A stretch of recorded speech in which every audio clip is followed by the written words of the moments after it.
So we are live, and good morning. Good morning, Mr. Strupa. You just joined. It's an honor to have you with us. So good morning, good afternoon, good evening to all our distinguished guests from US, Greece, Cyprus, South Korea, Romania, Saudi Arabia, Hong Kong, London, Berlin, New York, and to all the people watching us from all over the world. From all our distinguished guests, we are honored and grateful to have you with us. And thank you to everyone who is watching our event right now on Facebook and Zoom. I am Socrates Alafouzos. I'm artistic director and founder of Theatron Americas. And our purpose is to operate a theater group that expands the awareness of the ancient Greek theater in the Americas through theatrical presentations and educational programs. Our board members who supported this effort, and I thank him once more. I can see Sally Papadopoulos, Daphne Valentina, hi. Menas Kafatos, and Tao Enklis, the great actor and friend. And our great advisor and great actor, Pantelis Kontogiannis, who without his help, I wouldn't be able to do this.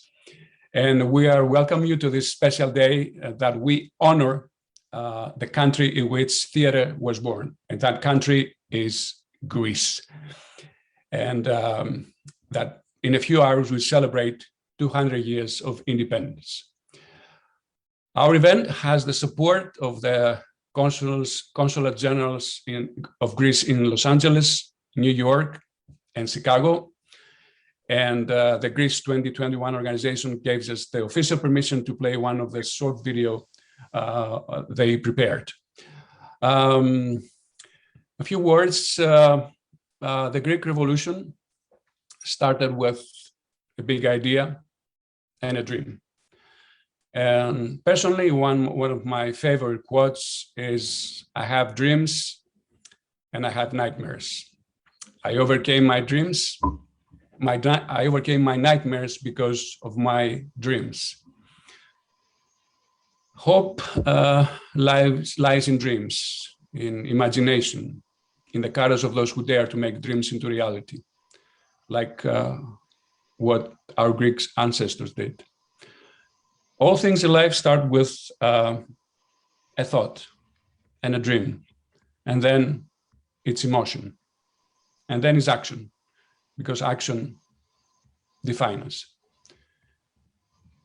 I feel that the greatest honor that I can offer to my ancestors who fought for freedom and independence 200 years ago and gave us the opportunity to be here today, live free and do things, is to do more and to continue creating.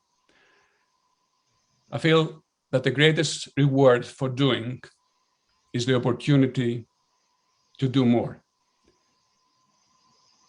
But to do more, in my personal journey, I understood that you have to bring your talents to the surface. And I'm going to share a personal story, which is a theater story, basically. I remember back in the days when I was studying at the Beverly Hills Playhouse. A great teacher, we were doing Romeo and Juliet, and I started a scene, and he stopped me. And he said, "I don't want you to whisper." You know, Romeo whispers to Juliet. "I don't want you to whisper. I don't want you to be afraid. You have too much power inside of you. Let it out."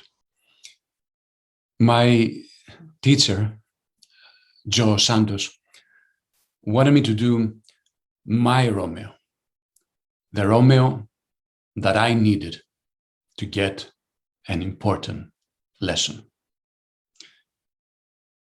That I have a lot of power in me that I don't know. Power that I have to let out and use it. The kind of power we all have in us.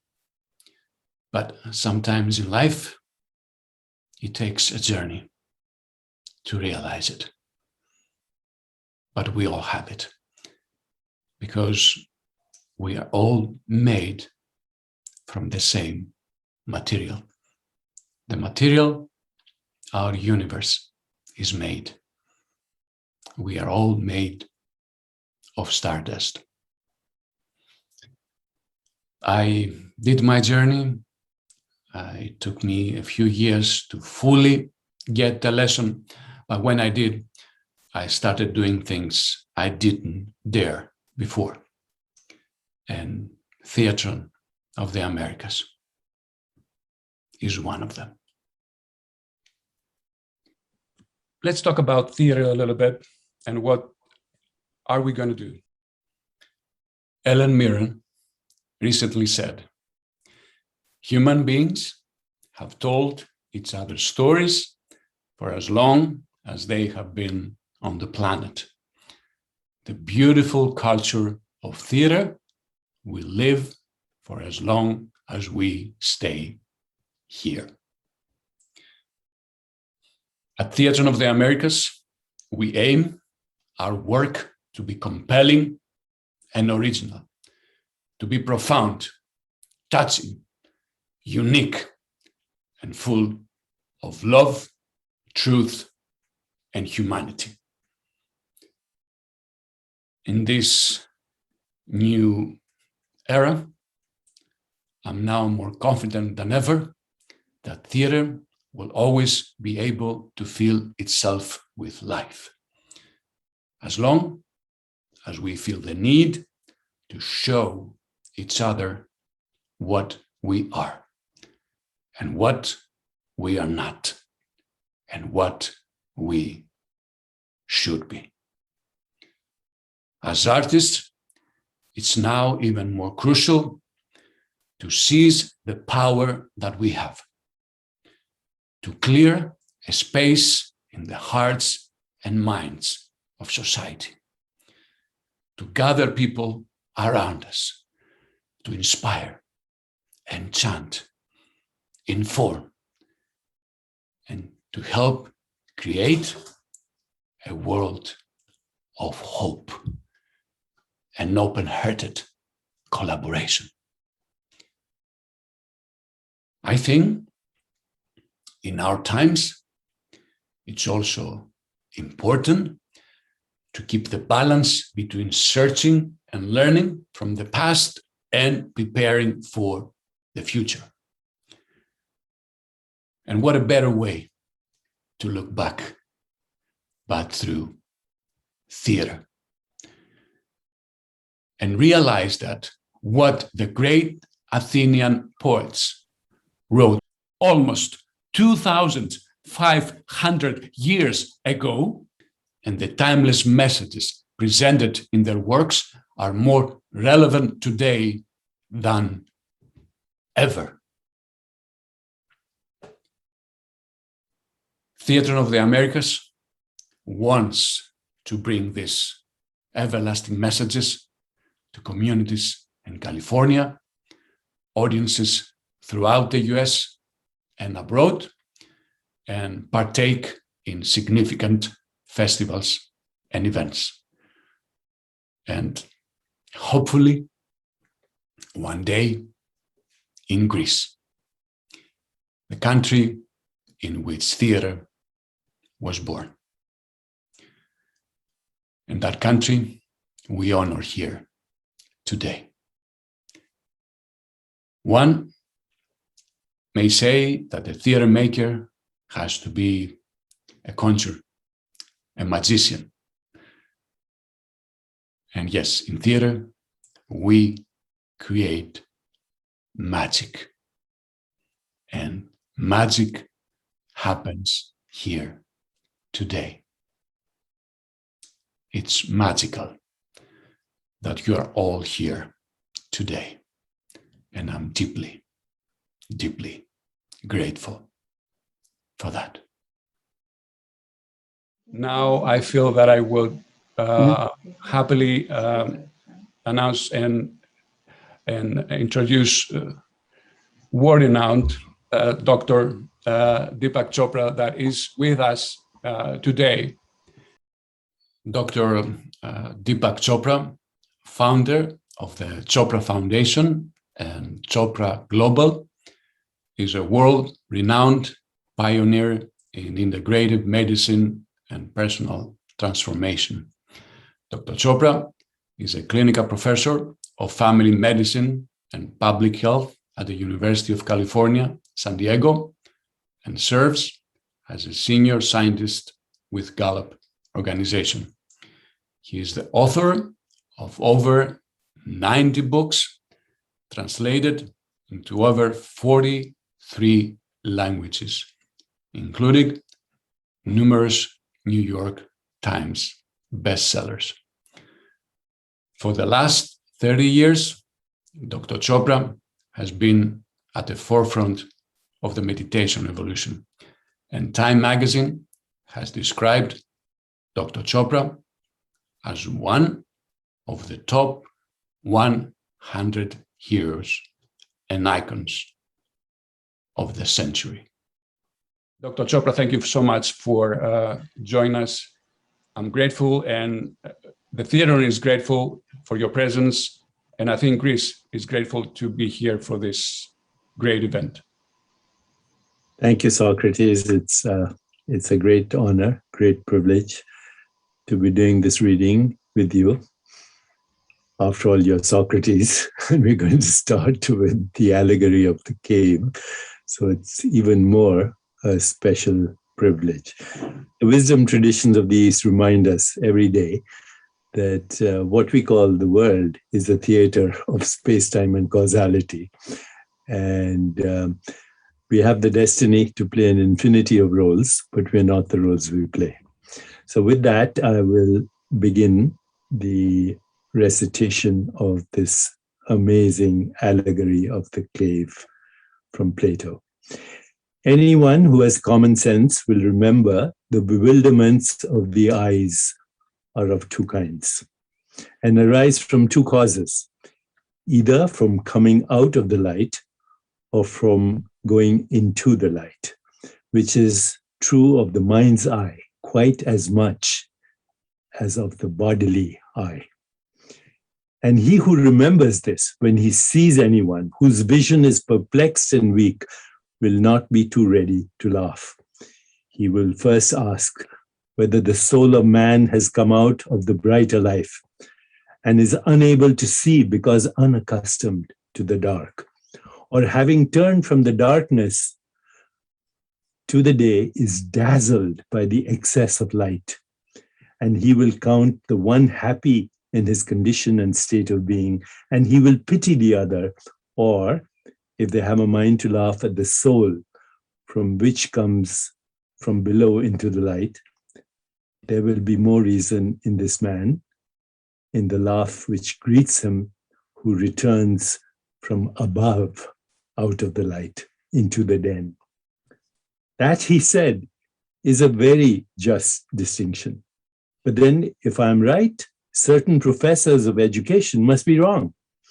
And when they say they can put a knowledge into the soul which was not there before, like sight into blind eyes, they undoubtedly say this, he replied. Whereas our argument shows that the power and capacity of learning exists in the soul already. And that just as the eye was unable to turn from darkness to light without the whole body, so too the instrument of knowledge can only be known by the movement of the whole soul and be turned from the beginning, from the world of becoming into the world of being, and learn by degrees to endure the sight of being and the brightest and best of being, or in other words, of the good. Amazing. Thank you so much. Thank you so much. Thank you so much. That's right. Dr. Chopra, it was an honor. I don't know if you want to say a few words. I will be happy to. I think we learn from theater.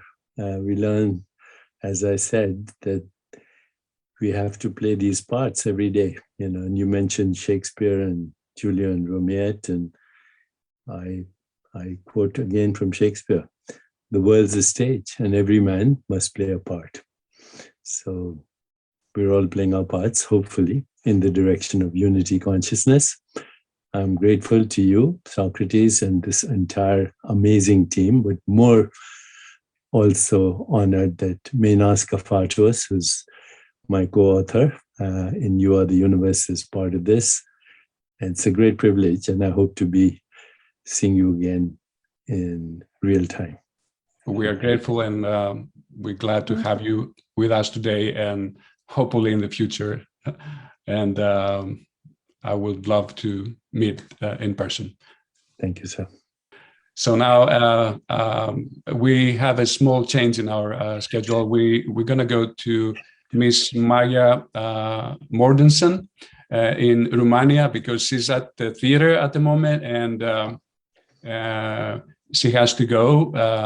And if you leave the meeting, if you don't know who Maia Morgenstern is best known for the role of Mary, of Mother of Jesus, in Mel Gibson's The Passion of the Christ, and described by Florin Mitu of AMOS News as a symbol of Romanian theater and film.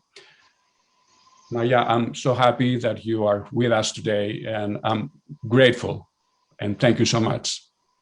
I'm happy and proud, and I would say many happy returns for your Independence Day. Chronia Pola Elada. And actually, I had the privilege to work with Michael Kakoyannis, and I would say my favorite of the favorite characters is Lysistrati, which is an amazing, fantastic, irreverentious character. It is a comedy, and I had enormous privilege to work with Master Mihaly Kakoyannis in Lysistrata, in Athens, in Megaromouzikis, and I had also the privilege to travel in Greece, in Athens, in Thessaloniki, with Jewish State Theater, invited by Mr. Papoutsakis, Christos Papoutsakis, a friend, probably many more things than I do. And I would say I'm grateful, and I have deep connections, and I'm grateful to Greece. And I'm very proud also to say that I had the privilege, the opportunity to be in the film of Theodoros Angelopoulos, Toβλema to Odyssea, and I'm an actress. I'm so grateful, and Greece is a land of theater, culture, music, dance. So, of course, as an actress, I'm following your instructions, Sir Director, Sir Socrates. Thank you. And I prepared Antigone, as you recommend, indeed. Still, for the next time, I promise I will prepare once more and again Lysistrati, which is the most important for me, the most important character, the most important fight and revolution, if you want. Yes, she really started, if you allow me, at least for this wonderful anniversary, an important moment to call it a revolution, feminist, women, ladies revolution, different ages, different stages, and really what means peace, love, and being a woman. Toujours Lysistrati. Now, I prepared Antigone.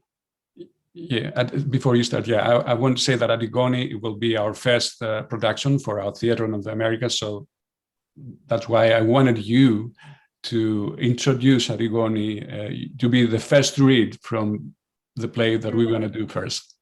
For the moment in the English language, of course, we have in Romanian and Greek language, and many, all the language on the earth are preparing for Antigone. O tomb, O bridal chamber, O house in the ground forever, I go to you. I go to meet my people, now numbered among the dead. Father, mother, brother, I am the last and worst of you. Open your arms to me, dear ones. I buried you all, even you, Polynices. I lifted and washed you and made you lovely. And this is my reward. People ask, would I have done it for a husband or a child?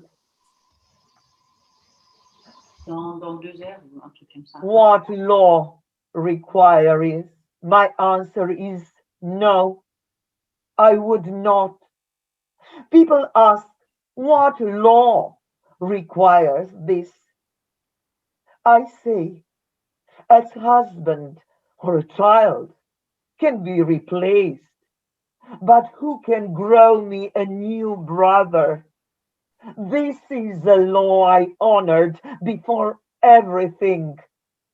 And Kyrion calls it criminal. He says I like the fondle strange and reckless things. Oh, beloved brother, he is taking me away. I never had a bridal bed. I never had a bridal song. I never had the love of children. I'm alone on me inside, and I go down to death, though I'm still alive. What kind of justice is this? Why look to gods? Why hope for lies? They call my piety impiety. I say, fine. If the gods do really approve of this, I'll recognize my error soon enough. But if these men here are the criminals, may they suffer exactly what they are going to doing wrongfully to me.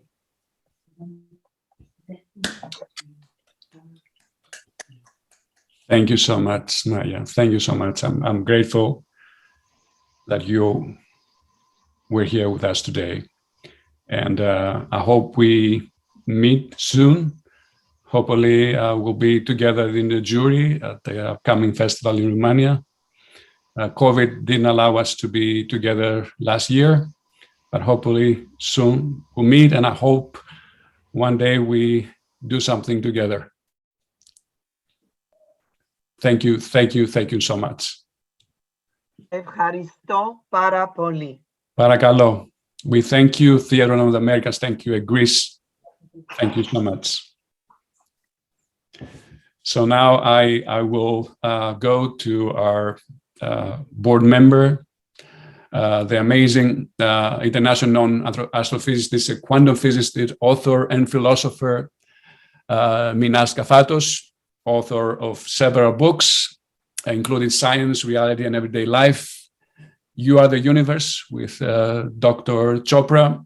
And he also is a foreign member of the Romanian Academy of Science, since we are in Romania just before, and Korean Academy of Science and Technology. And Menas Kafatos, I'm happy and honored to call you a friend. And I'm grateful that you are supporting the effort of the Theatron of the Americas. Thank you, Socrates. I'm very happy to be part of this group and see some familiar faces, of course. Our board, Socrates himself. I see my friend Asteris. Hi, Asteris. from Germany. And so I'm very happy to participate and be part of this team. For us, Greeks, Hellenes, but actually, I think for the entire world, theater is particularly important in that, as of course it was written by the great writers themselves, the purpose of theater is ultimately to uplift, and I'm paraphrasing, of course, to uplift the human soul by looking at things happening, out there in the stage of the theater, which is really the stage of life, and the upliftment happens. And I won't go into a whole diatribe about the theater. I'm sure a lot of you know a lot more about it than I do. But as a scientist, of course, I always loved theater ever since I was raised in Heraklion in Crete, my hometown, and we actually played some plays in high school when I was still in Greece. So I also would like to say a couple of things about the upliftment of the human spirit that ultimately is the reality of our life, even though we may be downtrodden by the waves of the sea. Not the sea behind me that you see, but I mean the sea of things happening to our lives and say, why is it happening to me, et cetera, et cetera. So in my book, Science, Reality, and Everyday Life, which actually is both in English and in Greek, I go a little bit into how perhaps we can uplift ourselves and go beyond what we think we are, which I don't really think we know what we are. So I go back to my ancient mentor, because I still consider my ancient mentor Socrates of Athens, who of course said "Enida, the and but he also said one thing I know I don't really know, and of course there are different ways the meaning goes, but actually he said, even though I don't really know, and I'm determined to find out. So this is just a general introduction, if you like, to perhaps a little bit of my own life in some ways, and so many friends I know in Greece and in the United States and other Korea, where I am now for a couple of more weeks, and then of course Europe, our beloved Europe, and all over the world. So in terms of what I've chosen is, and this actually, in a way, just to give you a little background, I chose this particular passage from Iphigenia, and Iphigenia and Aulidi. And I believe Socrates, if I'm not mistaken, that was his last play, because he actually, when it was played, he had already passed away. He was, of course, Euripides was an Athenian, but he spent the last couple of years of his life in Macedonia. It is actually one of the very few ancient tragedies of Euripides or Euripides that it starts with the background and Omandis or Kalchas. Είπες τον, I'm now going to be switching back and forth between Greek and English. Είπες τον Αγαμέμνονα ότι δεν θα φουσκώσουν τα πανιά να φύγουν τα πλοία μέχρι να καταναυνιστεί η Άρτεμις, της οποίας έκανε μια μεγάλη, τέλος πάντων, αμαρτία, δεν το λέω με την νέα έννοια, με την αρχαία έννοια, και σκότωσε το ελάφι της, από ό,τι θυμάμαι. So to move along, and I don't want to take up too much of the time, what happens is that he calls, he wants to call Iphigenia to Ablida to offer her to sacrifice to Danae or to Artemis. His wife Clytemnestra doesn't really know that's what's going to happen, and in order to entice her and he sort of performs a trick. He says, "Oh, I want her here so I can betroth her to Achilles. She's going to be the bride of Achilles." Now, Achilles was the head of the Myrmidones.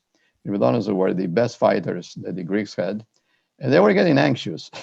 They said, "Hey, we want to go over to Troy. I want to start this whole thing that these Trojans did to us." But they're stuck in Abrida. So Achilles himself is not happy. And he says he's not happy because Myrmidones are not happy. He said, "Hey, we're not moving." Yes. So, but he does know that this is happening. And then, make a long story short, he finds out from Clytemnestra, from the mother of Iphigenia, that actually there's a different plan, that they're going to sacrifice the young lady. And so Achilles is not happy either, because as well, he was strict. And of course, Clytemnestra is very angry at her husband. And for other reasons besides the usual reasons that wives and husbands fight. He said, "Well, you're going to sacrifice my daughter." And this is just not... So she tells Achilles that they're going to come over to pick her up, to take her to and he says, "Who is going to be that?" Well, it says Odysseus himself, So she's not very happy with Odysseus. Says, "That guy, it's going to, that guy is going to take her." And I says, "Well, you can stop him. You're Achilles." And he says, "I'm afraid he's coming with a lot of people." And of course, now Achilles is exposed, because if he stops Odysseus from taking Iphigenia to be sacrificed, then the Greeks, the Achaeans, and everybody else, they're going to blame Achilles. He said, "You stopped sacrifice that the goddess wants, and so you are responsible for this." So Menas, you're going to read the passage from Iphigenia? Yeah. Okay. I know, I took a little bit more time to explain the background. So here is the passage. Achilles says, "Μα τα πράγματα αυτού πάνε." What he means by that,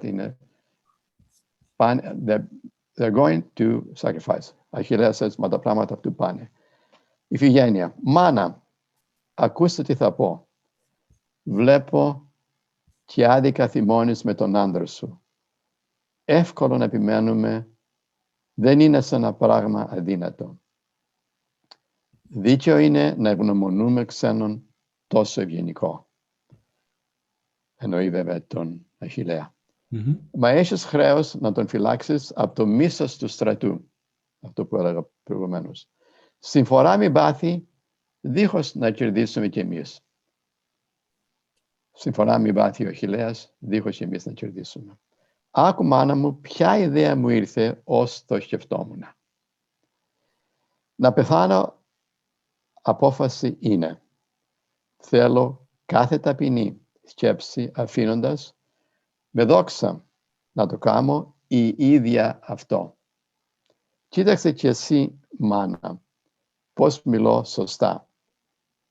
Σε με, η μεγάλη Ελλάδα ρίχνει τις ματιές της.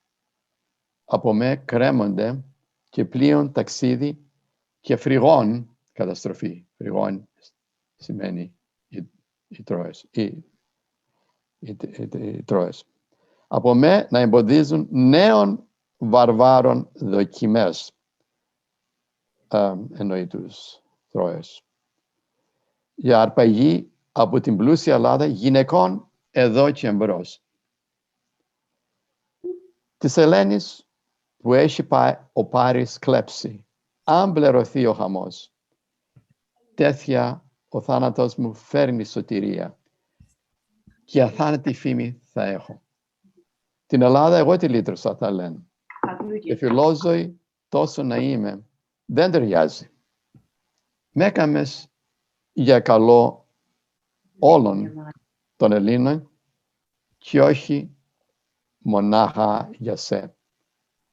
Μύροι ασπιδοφόροι, μύροι λαμνοκόποι, βλέποντας την πατρίδα, αδικημένοι, θα χτυπήσουν τον μοιρά, τους εχθρούς, για της Ελλάδας θα πεθάνουν την τιμή. Και όλα αυτά θα εμποδίσει μια ζωή δική μου. Πού το σωστό, πώς θα μπορούσα να τους φέρω αντίρρηση. Και η Άρτεμη να πάρει αν θέλει το κορμί μου. Εμπόδιο εγώ η θνητή στη Θεά θα γίνω. Πώς μπορεί να γίνει αυτό. Το κορμί μου στην Ελλάδα δίνω. Μπρος. Θυσιάστε με. Πάρτε το ήλιο. Δηλαδή την τρία.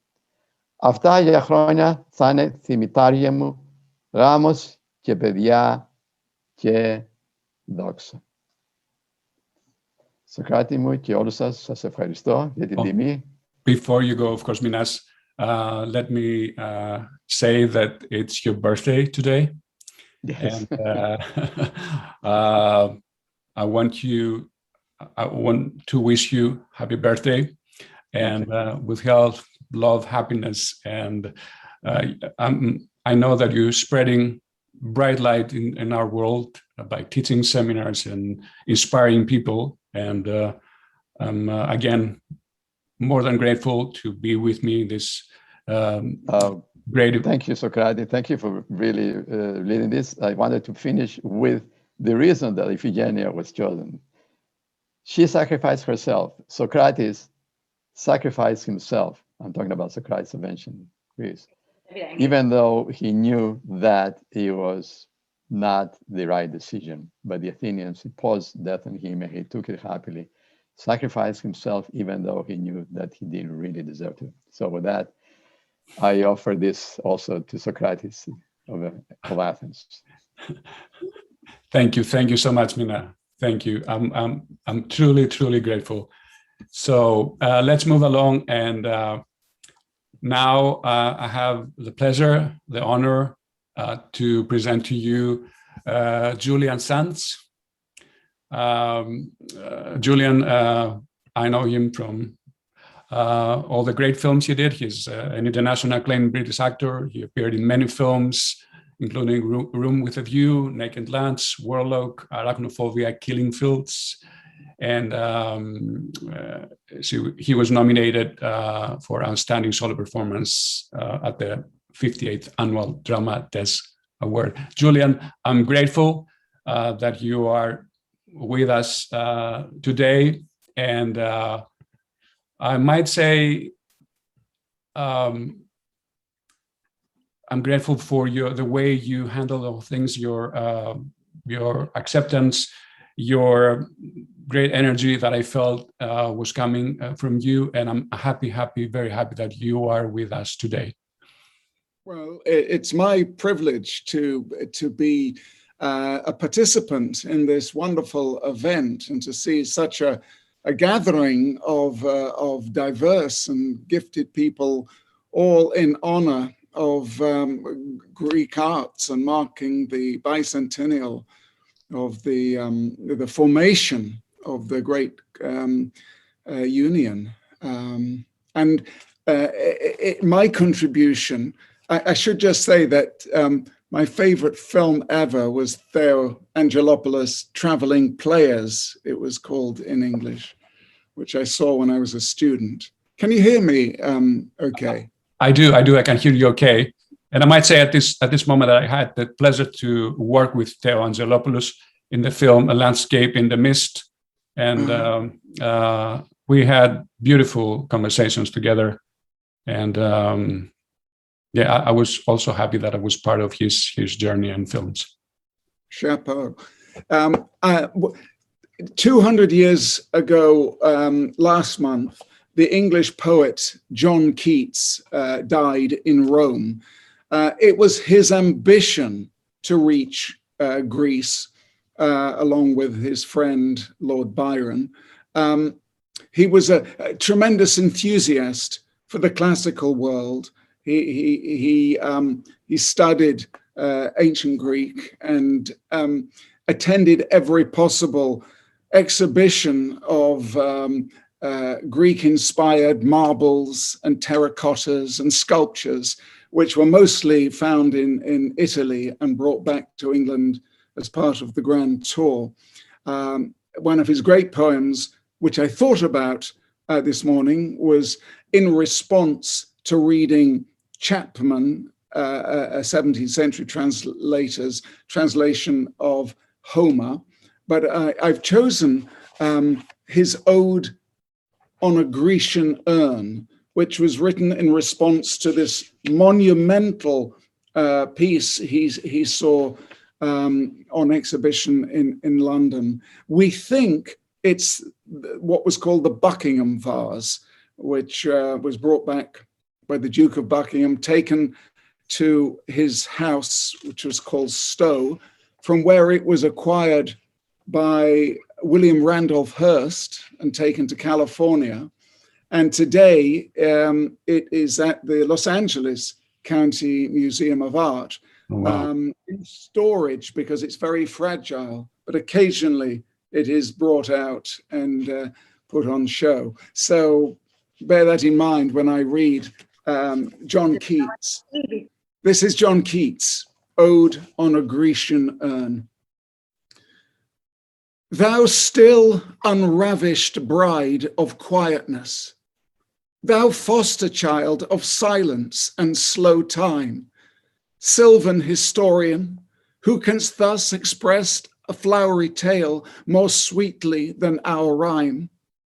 What leaf-fringed legend haunts about thy shape, of deities or mortals or of both, in Tempe or in the dales of Arcady? What men or gods are these? What maidens loath? What mad pursuit? What struggle to escape? What pipes and timbrels? What wild ecstasy? O Attic shape, fair attitude, with breed of marble men and maidens overwrought, with forest branches and the trodden weed, thou, silent form, doth tease us out of thought, as doth eternity. Cold pastoral, when old age shall this generation waste, thou shalt remain in midst of other woe than ours, a friend to man, to whom thou sayest, beauty is truth, truth, beauty. That is all ye know on earth, and all ye need to know. That's beautiful. Thank you so much, Julian. And let me remind all people that are with us today, and our panelists and our viewers, that currently you are in Hong Kong. I'm in Hong Kong on my 16th day of quarantine in this room. It's a challenge, but one of the pleasures has been reading Keats and Shelley and Shakespeare. I have 5 days to go, and then I come out and I work on a film with Mike Figgis. Wow. But I was recently in Cyprus, in the Republic of Cyprus, and enjoyed being amongst your Greek-speaking fellows very much.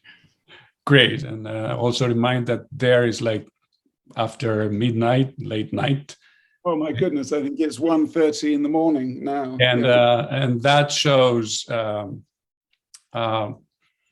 know, and that you are here with us, and it's amazing that you are stayed up late to be with us and have the honor. It's actually 2:20, but hey, I wouldn't have missed this. And to hear the speakers so far, to hear you speak, Socrates, and I know there are other wonderful speakers following me. Thank you so much, Julian. I hope we meet in person one day, and I look forward to that very much. Me too. Maybe you join our Theatron family one day. I'll be more than proud and happy to have you in one of our productions. Thank you so much. And so now we are going to a great man that I can call a friend. And we met a few years back at the Beverly Hills Playhouse, and we had the same teacher, a great Greek-American director, teacher, Milton Katselas. Tao Penklis is 3 times Emmy-nominated actor, born in Australia to Greek parents, and he has appeared in several movies, television shows, and most notably, I remember him back in Greece. I was a teenager, and it was one of my favorite shows, I guess, to many of you, Mission Impossible, the original cast, and now for many years is in Days of Our Lives and General Hospital.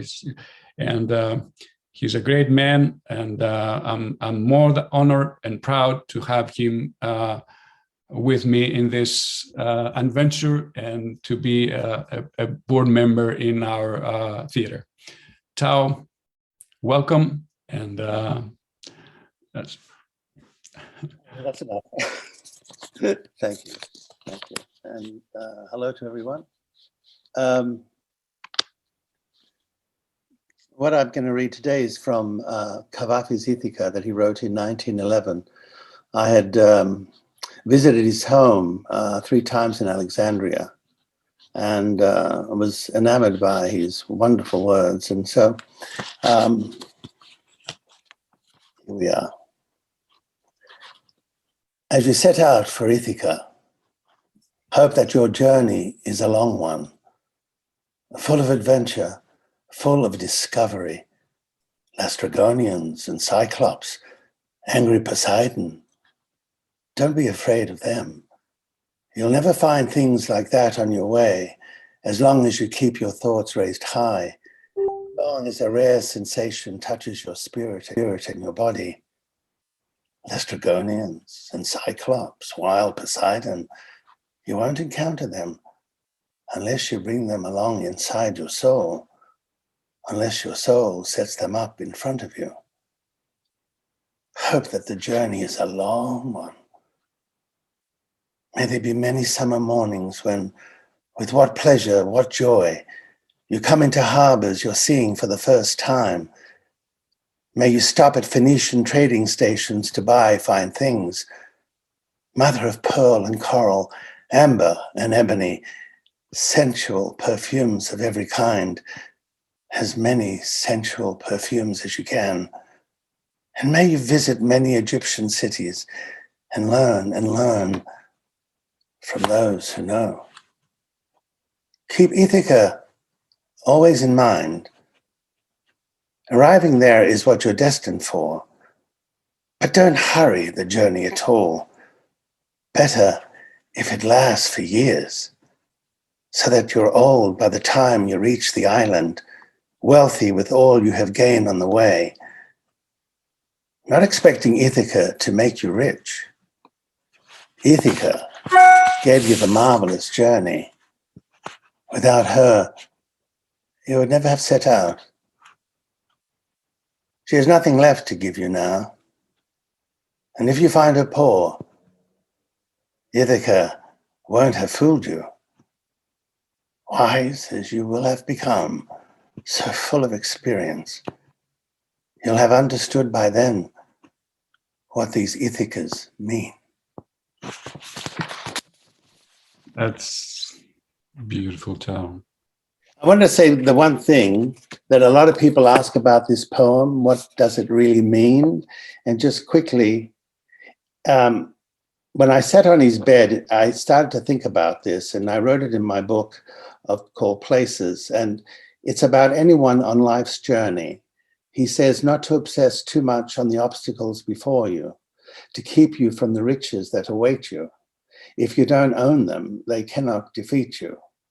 The poet advises to enjoy all that comes your way, and the final insight is the acceptance of the life that you have lived.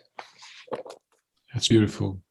Thank you so much for reading this poem by Kavafis. It's always good to remember that poem, that all it matters is the journey. And along the journey, we learn, we experience, and we discover our powers, our strengths. And thank you so much. Thank you so much, Tao.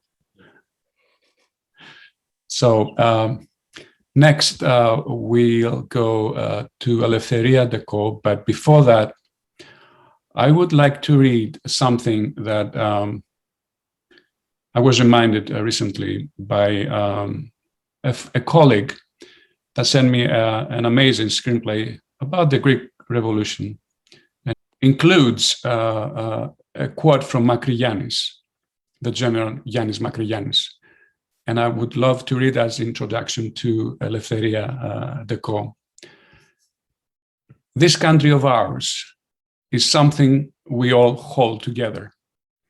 The wise and the ignorant, the rich and the poor, civilians and soldiers, and the very least of men. All of us who took part in the struggle, each one in his own capacity, have to live here. So then, as we once worked all together, let us all together stand guard over this nation. And let there be no I from the strong men or the weak. For we exist not in I, but in we. And especially to my Greek friends and all over the world, if we are all together, if we're united, beautiful things happen. So Eleftheria Deco is an award-winning lighting designer of the 2004 Olympic Games in Greece, and recently the Acropolis in Athens. She's been awarded an Emmy for outstanding lighting direction from the Academy of Television Arts and Science at the 2005 Primetime Emmy Awards. She's the founder of the Eleftheria Deco and Associates Lighting Design Studio, and as a lighting designer, she has designed the lighting for more than 450 theatrical plays, opera, music, multimedia shows, dance performances, art installations, and exhibitions, and numerous projects. And she received many awards for her work in Greece and worldwide. And Eleftheria, let me tell you that is an honor to have you with us today, and I would love for us to share what you have for us, which when I saw it, it moved me. And thank you, Socrates. It's an honor for me as well, and I feel very moved and happy to be among all of you. I'm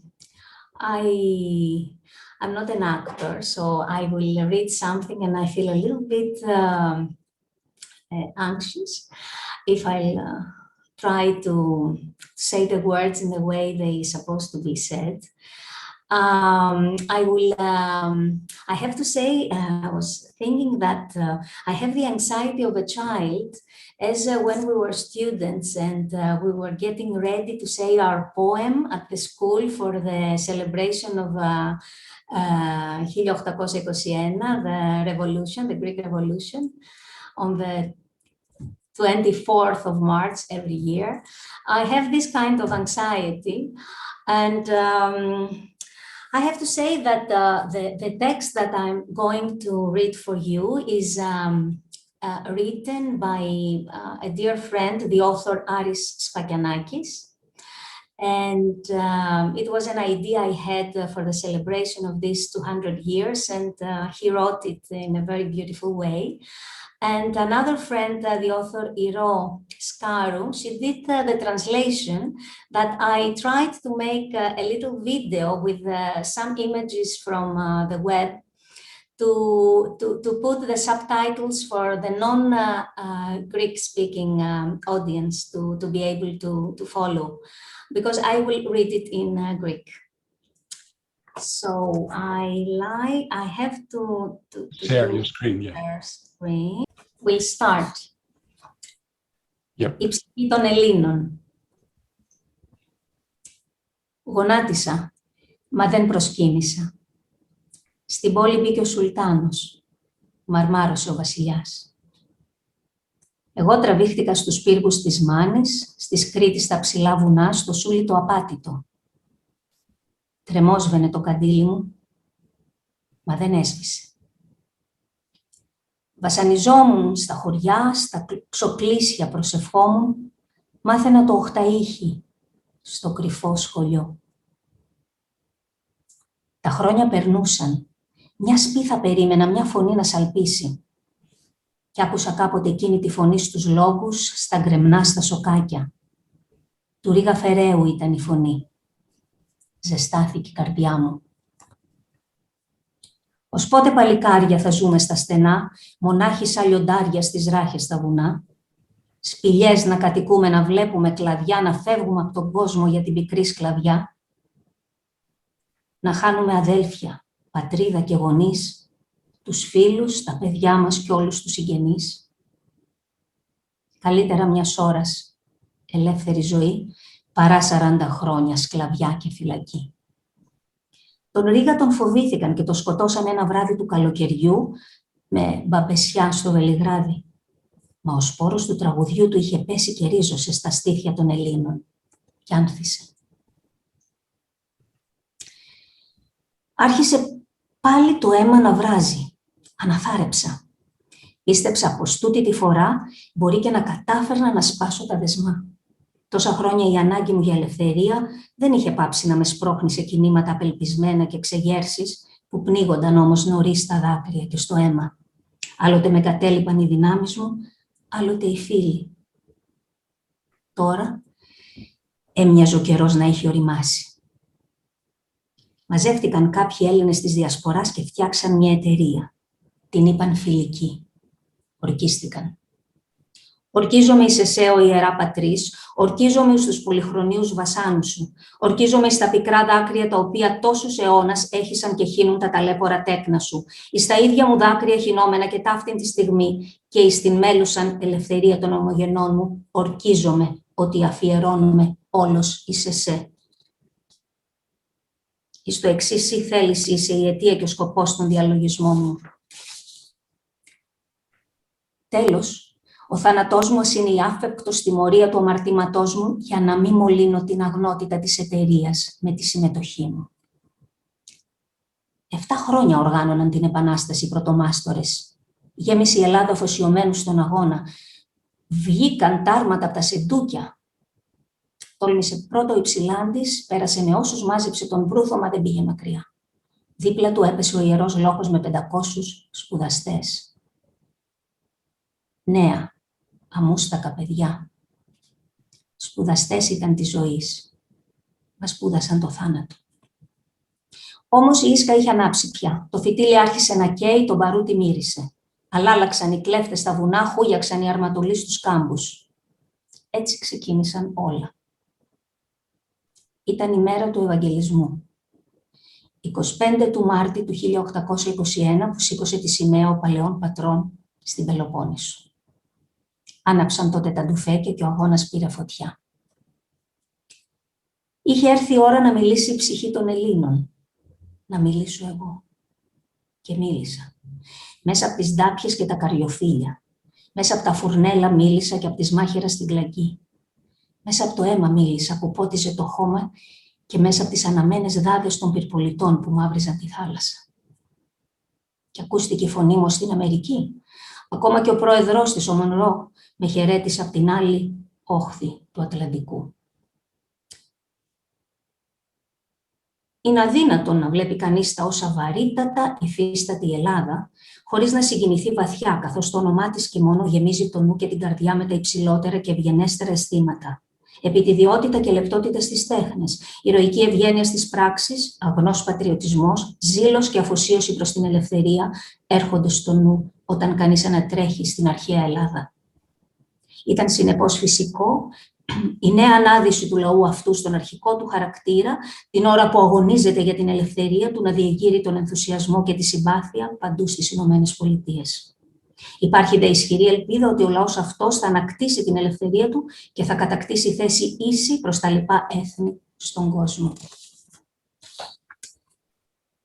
Τούτη η πάλι μου η άνηση, απέναντι σε μια δύναμη τεράστια, έφερε συγκίνηση βαθιά στις φρένες του κόσμου όλου.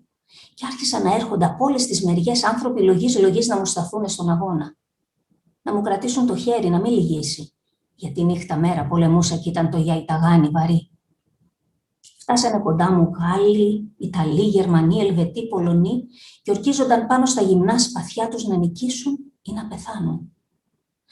Φτάσανε Βέλγοι, Άγγλοι και Δανείοι, φτάσαν Σουηδοί, Ισπανοί και Πορτογάλοι. Ακόμα και Αμερικάνοι μπήκαν σε πλοία και πέρασαν τον ωκεανό για να έρθουν για βοήθεια. Ήταν γιατροί, φαρμακοποιοί, φιλόλογοι, νομικοί, αξιωματικοί και απλοί στρατιώτες. Φιλέλληνες τους είπανε.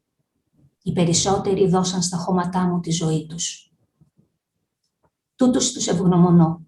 Τον Όρμαν, τον Φαβιέρο, τον Λόρδο Βύρωνα, τον Τζάρβις, τον Χάου, τον Σανταρόζα, τον Τράιπερ και όλους εκείνους με τα ξενικά ονόματα, τους άγνωστους και αφανείς, όλους εκείνους σκέφτομαι και ευγνωμονώ. Στο μεταξύ, στη στεριά πολεμούσα και στη θάλασσα αφέντευα. Κι ας κάψαν οι εχθροί τα φύλακτα σπαρά κι ας δίωσαν τυχείο. Εγώ έκανα μνήματα τα καράβια τους και έκαιγα σαν θυμονιές τις ναυαρχίδες. Ακόμα ακούν και τρέμουν τα ονόματα του Κανάρι, του Μιαούλη, του Τομπάζη. Βλέπουνε σπίρτο και το νομίζουνε μπουρλότο. Γι' αυτό και στη σημαία μας δώσαμε το γαλάζιο χρώμα της θάλασσας και το άσπρο που είχε ο αφρός στο κύμα. Να μην ξεχνάμε την αυτοσύνη μας και ψηλά βάλαμε το σταυρό να διαφεντεύει, γιατί υπό την σκέπη του πολεμούσαμε. Και είναι σαν να βγαίνει μέσα από το αρχιπέλαγο στο ελληνικό η σημαία και να κυματίζει σε κάθε γωνιά της γης μας. Κάποιοι είδαν στις 9 γαλάζιες και άσπρες λωρίδες της να συμβολίζονται οι λέξεις ελευθερία ή θάνατος. Άλλοι είδαν τις 9 μούσες. Εγώ ξέρω πως είναι η χτύπη της καρδιάς του Έλληνα σαν σήκωνε το καριοφύλι. Η χτύπη της καρδιάς του στο Μανιάκι, στην Κάριστο, στο Πέτα. Εκείνη η χτύπη στην Ακρόπολη, στο Φάληρο, στον Ελαιώνα. Η χτύπη που φέρανε τη λευτεριά. Γιατί όπως σωστά μάντεψε ο Αμερικάνος πρόεδρος, την ανέκτησα την ελευθερία μου. Και τώρα 200 χρόνια μετά γιορτάζω την έναρξη εκείνου του αγώνα. Και όπως γιορτάζουμε μαζί, ένα πράγμα ζητώ. Εσείς, οι απόγονοι, μην ξεχνάτε εκείνους που θυσιάστηκαν για την ελευθερία στην Αλαμάνα. Εκείνους που κλείστηκαν σε μια μαντρούλα πλήνθινη στο χάνι της Γραβιάς. Εκείνους που έλειωσαν τόσους εχθρούς στα βασιλικά. Εκείνους που αγωνίστηκαν σαν λιοντάρια στη Λαγκάδα. Μην ξεχνάτε τον Πατριάρχη Γρηγόριο που κρέμασαν οι άπιστοι στην πύλη του Πατριαρχείου και έκτοτε με νηθήρα κλειστή. Μην ξεχνάτε τις γυναίκες που ρίχτηκαν στα βάραθρα του Ζαλόγου για να γλιτώσουν την ατίμωση. Μην ξεχνάτε τη Σχίου την καταστροφή, τη σφαγή των γυναικόπαιδων στο Μεσολόγγι. Μην ξεχνάτε. Καλώ τον Μάρκο Μπότσαρη. Καλώ τον Αθανάσιο Διάκο. Καλώ τον Οδυσσέα Ανδρούτσο. Το γέρο του Μοριά καλώ και το γιο του Πάνο. Καλώ τον Γεώργιο Καραϊσκάκη. Καλώ την Μπουμπουλίνα, τη Μαντώ Μαυρογένου, τον Παπαφλέσσα και τον Μακρυγιάννη. Τον Λόρδο Βύρωνα καλώ, τον Αλέξανδρο Υψηλάντη. Καλώ τον Ιάννη Καποδίστρια. Καλώ όλους τους Έλληνες. Καλώ. Για την ελευθερία που εζήτησαν οι Έλληνες, έγραψε ύμνο ολόκληρο ένας νεαρός από τη Ζάκυνθο, ο Διονύσιος Σολωμός, και ήταν σαν να απαντούσε με τον τρόπο του στο θούριο του Ρήγα. Ήταν η απόκριση των Ελλήνων στο κάλεσμα του Φεραίου για εξέγερση και ελευθερία. Μια απόκριση που βγήκε από τα σπλάχνα του Παρθενώνα και ακούστηκε ως τον ουρανό. Άκουγε ο Σολομός τα κανόνια να βροντάνε στο Μοριά και έγραφε. Άκουγε τις φωνές των πληγωμένων και έγραφε. Τις φωνές έγραφε των γυναικόπαιδων και των γερόντων που σφάζονταν. Και ήταν η ποίηση του αυτή καθρέφτισμα του αγώνα. Και έγινε το ποίημα του ύμνος εθνικός και πύρινος μέσα μας. Αντυχεί και αντιλαλεί.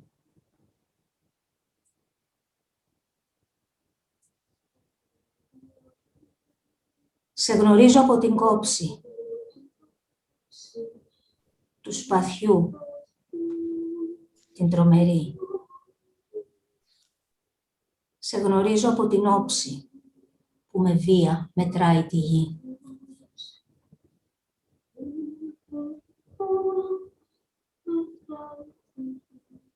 Απ' τα κόκαλα βγαλμένη των Ελλήνων τα ιερά,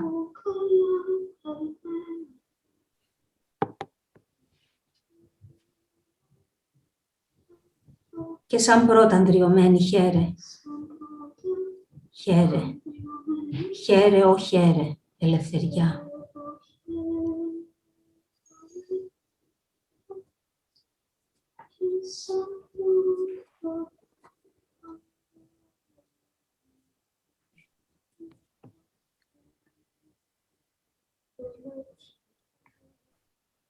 Και σαν πρώτα αντριωμένη χαίρε, χαίρε.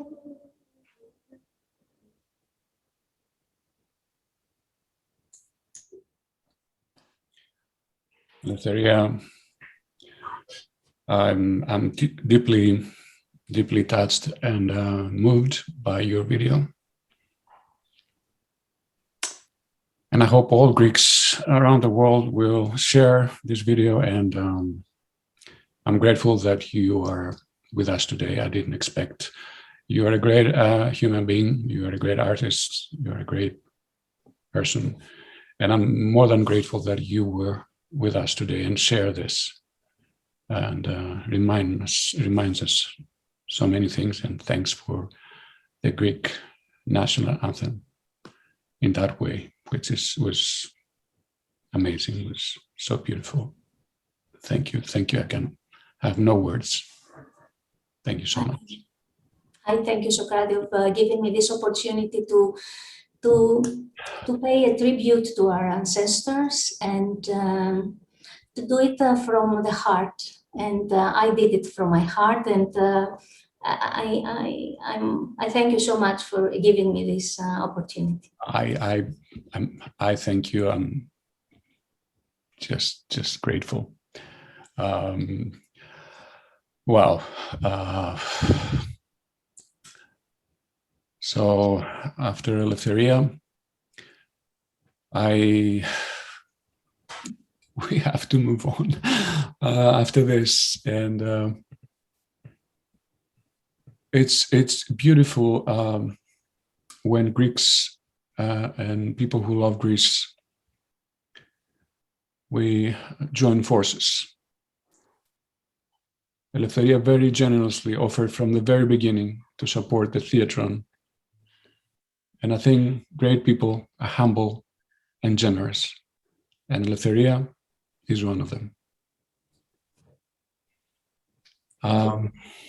Now we're gonna go to a great lady that I love and admire. And I love her character, her spirit, for what she represents. And I'm talking about Darga McBroom. All Pink Floyd fans around the world should know Darga. And some of them that have been in the Pink Floyd concerts, I'm sure, or they know her, or from her band, and she's a songwriter and actor. Of course, she's a part of Pink Floyd history, and as the only vocalist to appear with them from November 1987, she's a member of the house music band Blue Pearl, best known for their hit single Naked in the Rain. And she performed as an actress in the movies Flashdance, The Rosebud Beach Hotel, Lullaby, a TV show. So Durga, it's an honor, and I'm so happy to see you with us today. We met before. We were planning a documentary. Maybe we do something together in the future. And I'm grateful that you are with us today. Thank you so much for asking me. First of all, I just have to say that film was amazing. What a hard act to follow. Greece is in my heart. I've loved Greece since I was a girl. The first time I went, I've traveled Greece from Athens to Thessaloniki. Skiathos is one of my favorite places in the world.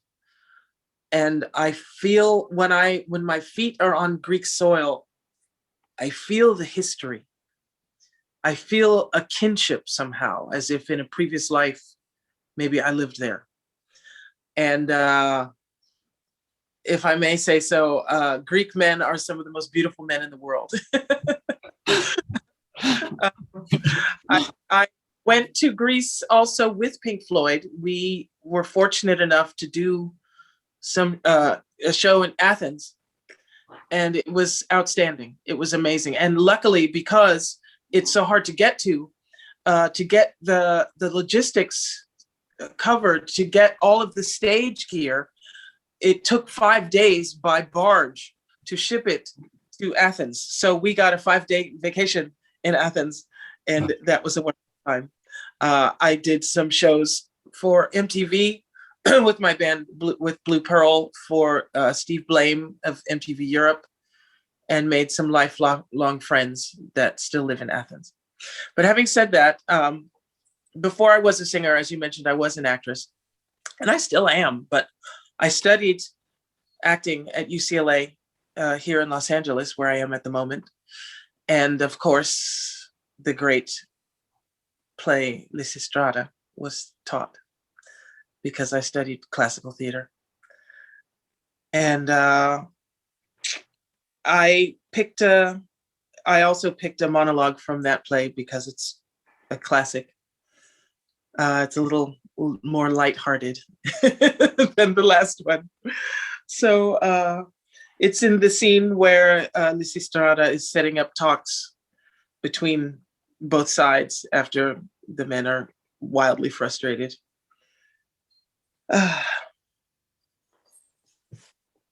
Oh, and please forgive me if I butcher any of the Greek names. I'll do my best. Don't worry. An easy task if the love's raging homesickness doesn't start trying out how well each other will serve instead of us. But I'll know at once if they do. Oh, where's that girl reconciliation? Bring first before me the Spartan delegates, and see you lift no rude or violent hands, none of the churlish ways our husbands used, but lead them courteously, as women should. And if they grudge fingers, guide them by other methods, and introduce them with ready tact. The Athenians draw by whatever offers you a grip. Now, Spartans, stay here facing me. Hear you, Athenians, both hearken to my words. I am a woman, but I am not a fool. And what of natural intelligence I own has been filled out with the remembered precepts my father and the city elders taught me. First, I reproach you both sides equally, that when at Pylae and Olympia, at Pytho and the many other shrines that I could name, you sprinkle from one cup the altars common to all Hellenes, yet you rack Hellenic cities, bloody Hellas, with death of her own sons, while yonder clangs the gathering menace of barbarians. Durga, that was amazing. Thank you. By you. And I'm so happy that you are with us today. And I love the strong and powerful woman you are, what you represent. I love your strong voice, your caring, your humanity. And it's an honor for me, for the Theatron, and for Greece that you are with us today. I'm deeply, deeply grateful. It was my pleasure and my honor to be in such esteemed company. And if something should happen where you have a production or something, call me and I'm there. I would love to do like that. Yes, we're going to have our first production in Los Angeles. Okay. And with Antigone, people who love theater, who love ancient Greek drama will support our cause. You can all go to our website. You can support, you can donate. And we'll soon launch our first production. And maybe we can meet in that journey along the way. That would be lovely. It will be an honor. So at this moment, let me share a little video that I have. Kimberly Cates is a friend. We studied together back in the days at the Beverly Hills Playhouse. Now she's an award-winning producer, actor, and CEO of and founder of Big Screen Entertainment Group. And acting credits include Bill and Ted's Excellent Adventure, Papillion, Forget About It, Mosquito Man, and more. So here is Kimberly's video. I hope you can all see it. Hello, Socrates, and thank you for inviting me to your Theatron of the Greek theater. Socrates and I met in Milton Gonzalez's class about 20 years ago, and Milton assigned me some pretty important work that changed my way of thinking, my conviction, my ability to stand up to bullies. He assigned me Electra, and he assigned me Antigone. I played Ismene and Antigone in the play Antigone. I definitely preferred Antigone. And I loved learning the conviction of her voice, of her loyalty, of her strength of character. The Greeks certainly got drama right, that's for sure. So I'm going to read a little something. I found this in my bookshelf out in my guest house that I had not looked at in a long time. I'm just going to give it a go. It's a little rusty, but this is, I don't know, this spoke to me being a producer. Clemestra from Agmenon. I'm just going to call him Aggie. Is that okay? Agmenon. Why do we have such a problem? I mean, I know the Brits and so forth, everybody can say this, but the Americans. I was eloquent before. I needed it. I shall not blush undoing every word. How else could I play hate on hate against the love pretended? Or fence the mesh of ruin round it high enough that no one could leap out? This was a long, premeditated struggle come to triumph at last. Yes, long overdue. I stand here where I struck him. The thing is done, and done in such a way I shall not disavow it, as to make all flight and all defense from doom impossible. Around him, like a net fish, I swung that smothering looseness of fatal opulence of gown. Then I struck him twice. His limbs went loose. He fell. I was on him with a third Thanksgiving stroke. To the Zeus of the world below, the keeper of the dead, so he went down.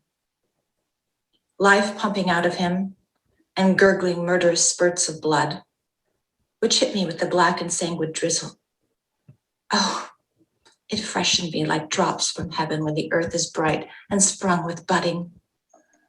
So stand the case, you archive elders here. See joy in it if you can, but I am proud. And if there's grace in pouring ritual wine upon the dead, he's had that sacrament.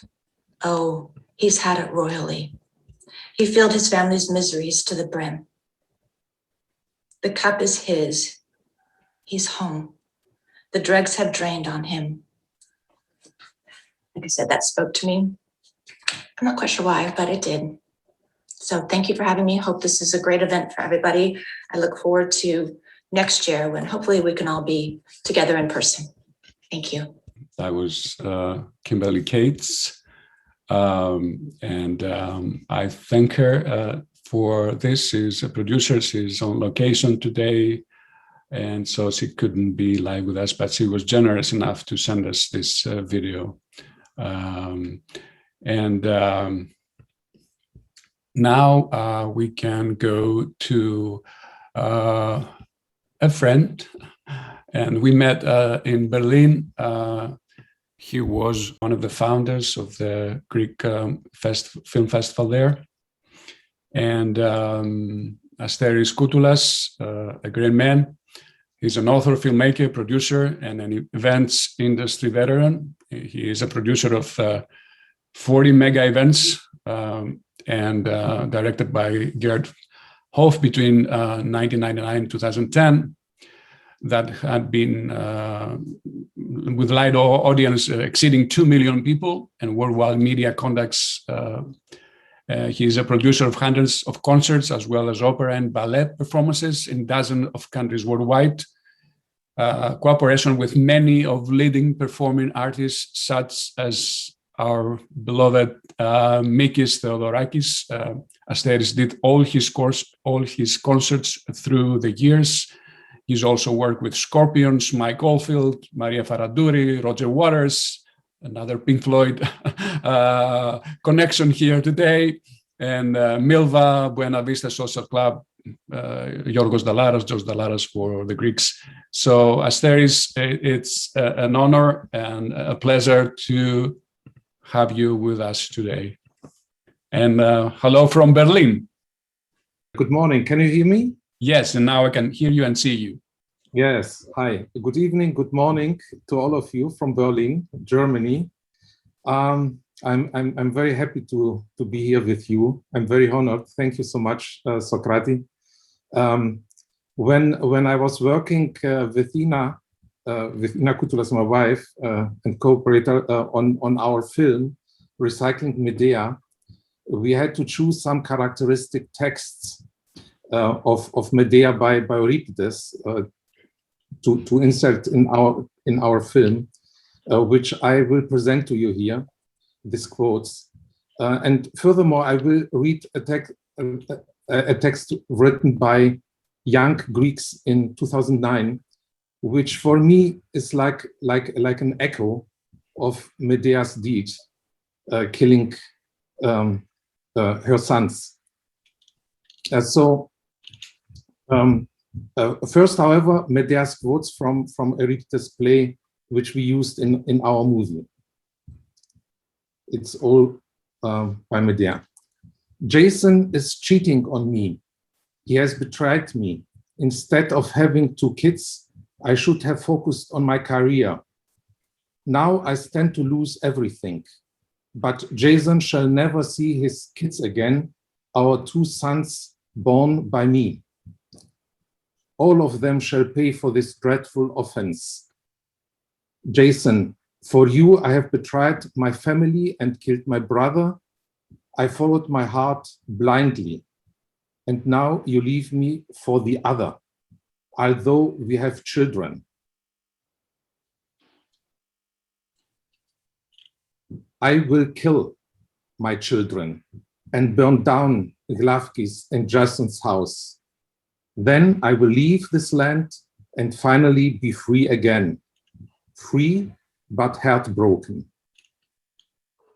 I know what it looks like, a terrible atrocity. And I, the perpetrator. I'm fully aware of this.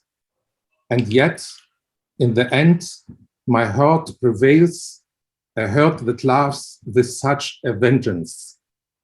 Yes, this hurt remains the source of great calamity. You cursed people. Now I embark on the hardest path, and the one I have chosen for my children will be even harder to travel. It is time to say goodbye, unbearable. after all, what you kill is what you love.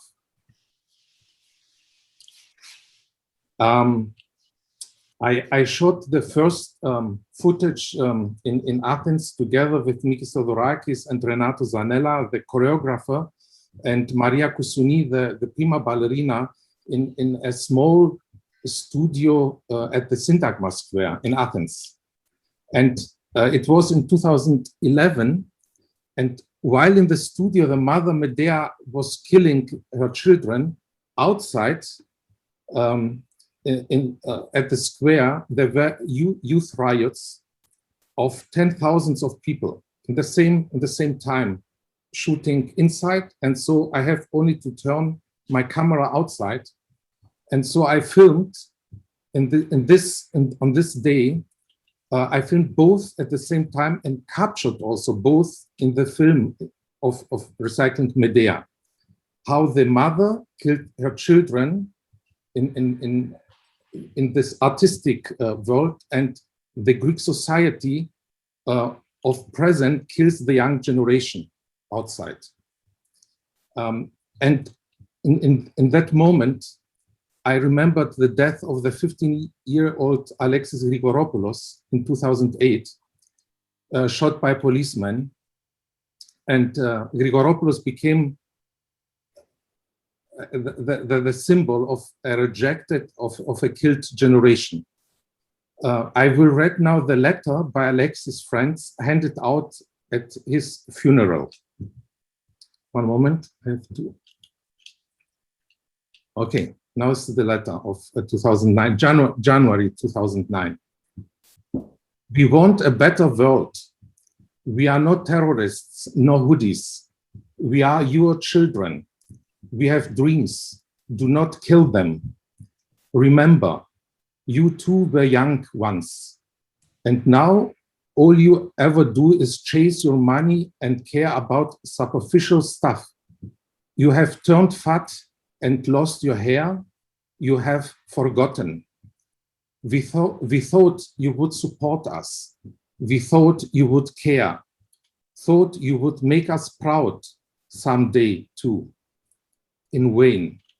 You live wrong lives, hang your heads, let your trousers down, and wait for the day that you die. You no longer let your imagination roam, fall in love, or create something. Nothing. You are still able to do is buy. You are still able to do is buy and sell. Material values everywhere. Nowhere love, nowhere truth. Where are the parents? Where are the artists? Why don't they step out to protect us? They are killing us. Help us, the children. And then postscriptum, no need for more tear gas. We will cry anyway. Our film, I want to say one last sentence. Our film, Recycling Medea, follows in this tradition of permanent resistance and the existential, let's say, melancholia experienced by most, if not all, Greek artists throughout the past 200 years. At least, our film reveals that Greece has always been in a state of war, 200 years now, in a state of war, and that all the way up to the present day, people do and artists do react with words and deeds and continue to resist the status quo. Thank you. Thank you so much, Asteri. Thank you for the beautiful readings and your messages here. I really appreciate you being here, and it's an honor, and I'm grateful for your support. And hopefully we're going to meet in Berlin or in Athens or sometime soon. And hopefully you might support our Theatron and organize, hopefully, performances around the world, not only in the US. Our goal is to perform. Of course, we're going to start in LA, but our goal is to tour US in major cities like Chicago, New York, Montreal, Toronto, and hopefully in Europe, hopefully in South Korea, and hopefully in other places too. And now I'm sure that Dr. Daniel Strupa is with us, and Dr. Strupa, yes, there you are. So let me remind people a few things about you, and that you are an international known mathematician, the Donald Brand Presidential Chair in Mathematics, and the president of Chapman University, which has been, it's an amazing university. Author of more than 10 books and 200 publications, including one of that received the 2016 Kojarelli Prize from the National Academy of Science. Dr. Strupa is a recipient of the Ellis Island Medal of Honor and a fellow of the National Academy of Inventors. Dr. Strupa, it's a great honor to have you with us today. And thank you to also Menas Kafatos that brought you in this great event. And we're happy to have you with us. Thank you. Thank you very much. I want to thank also Menas for making me aware of this. We're talking about something else, and he told me about this celebration. So I'm honored to be part of this. So I want to begin by saying happy 200th anniversary to all of you and to Greece. This year is for Italy is the 160th anniversary. So you are a little older than us, but of course we are not celebrating just 200 years. We are celebrating more than 2,000 years. And all of my daughters have Greek names because of the daughters and son. My son is Alexander, and my daughter is Elena, Arianna, which is the Italian version of Ariadne, and the last one, Athena. And she's so proud when we visit Athens, and she sees her names everywhere. And she felt that the city was made for her. And I explained to her that that's not exactly the case. That's amazing. So I've chosen to read for all of you, and I hope you will forgive my accent. One of the first half of the last speech that Oedipus gives in Oedipus Tyrannus. It's a beautiful piece, especially for me as father of girls. And I've chosen to read it in Greek, first of all, because I spent so many years studying Greek when I was in high school. I want to put it to good use, at least today, but also because it's a piece that I cannot read in Italian or in English without tearing up. And the fact that I have to focus on reading the Greek is going to prevent me from becoming emotional when Oedipus asked Creon to allow him to touch again his daughters. So I couldn't avoid becoming emotional. That's okay. I think this is the power of this incredible tragedy. So let me begin. Kai soi kepiskepto te kai prostrepsomai. Tesmen katoikus autos on teleis tafon thu. Kai gar ortos tongeson teleis uper. Emu de mepot axiothetos patroin astu zontos oiketu tukein.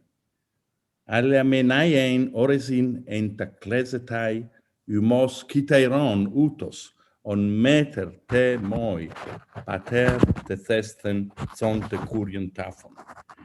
In execanon oi mapuluten tano. Caitoi tosu tongoida meteman nos metallo persai meden ugaran pote. Thnescon esoten mepi toi de noi kakoi, allemen emon moir opoiper eis ito. Paidon de ton men arsenon memoi creon. Proste meriman, andres eisin, oste me spasin poteskein entan osi tubiu. Tain dat lain, train de partenoin emain.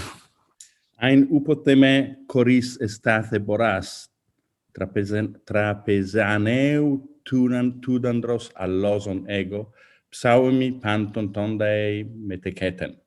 Ain moi medestai, kai malista menkeroin, psausai meson capo claustastai kaka.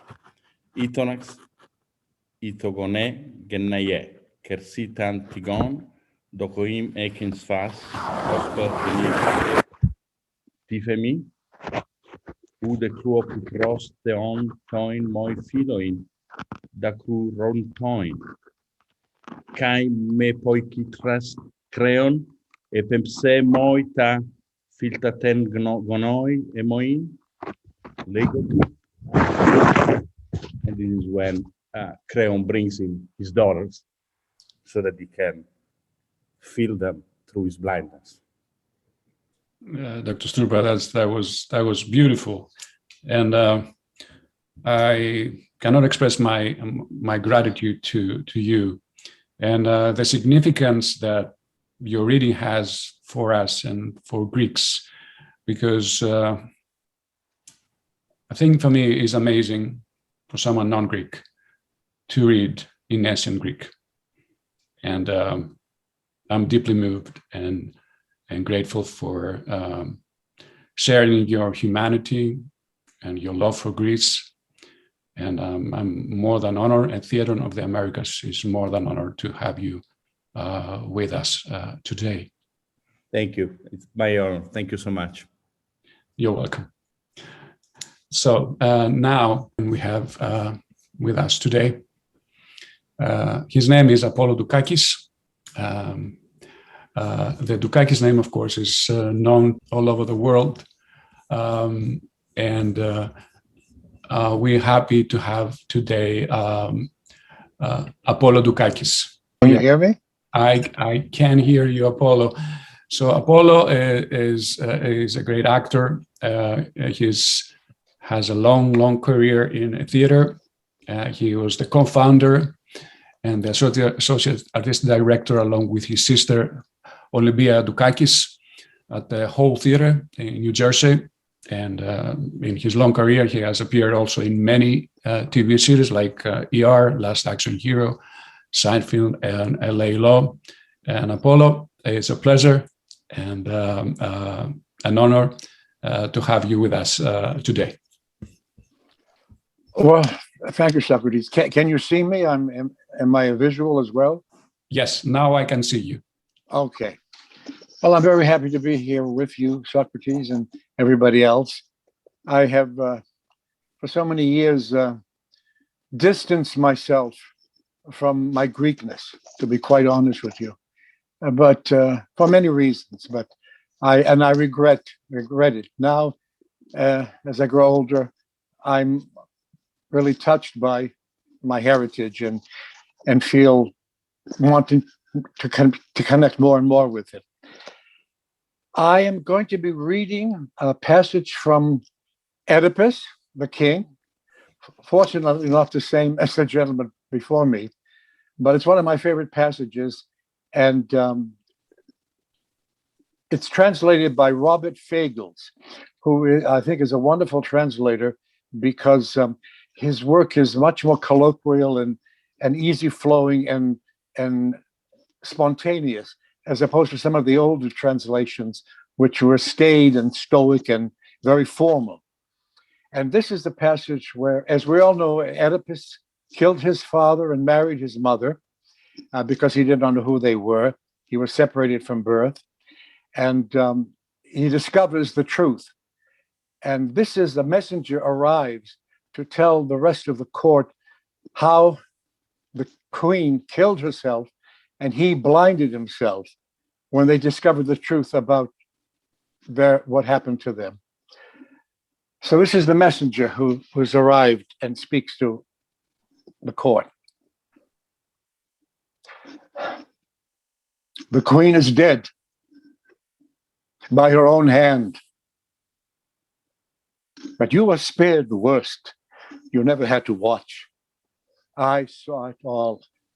And with all the memory that's in me, you will learn what that poor woman suffered. Once she'd broken in through the gates, dashing past us, frantic, whipped to fury, ripping her hair out with both hands. Straight to her rooms she rushed, flinging herself across the bridal bed, door slamming behind her.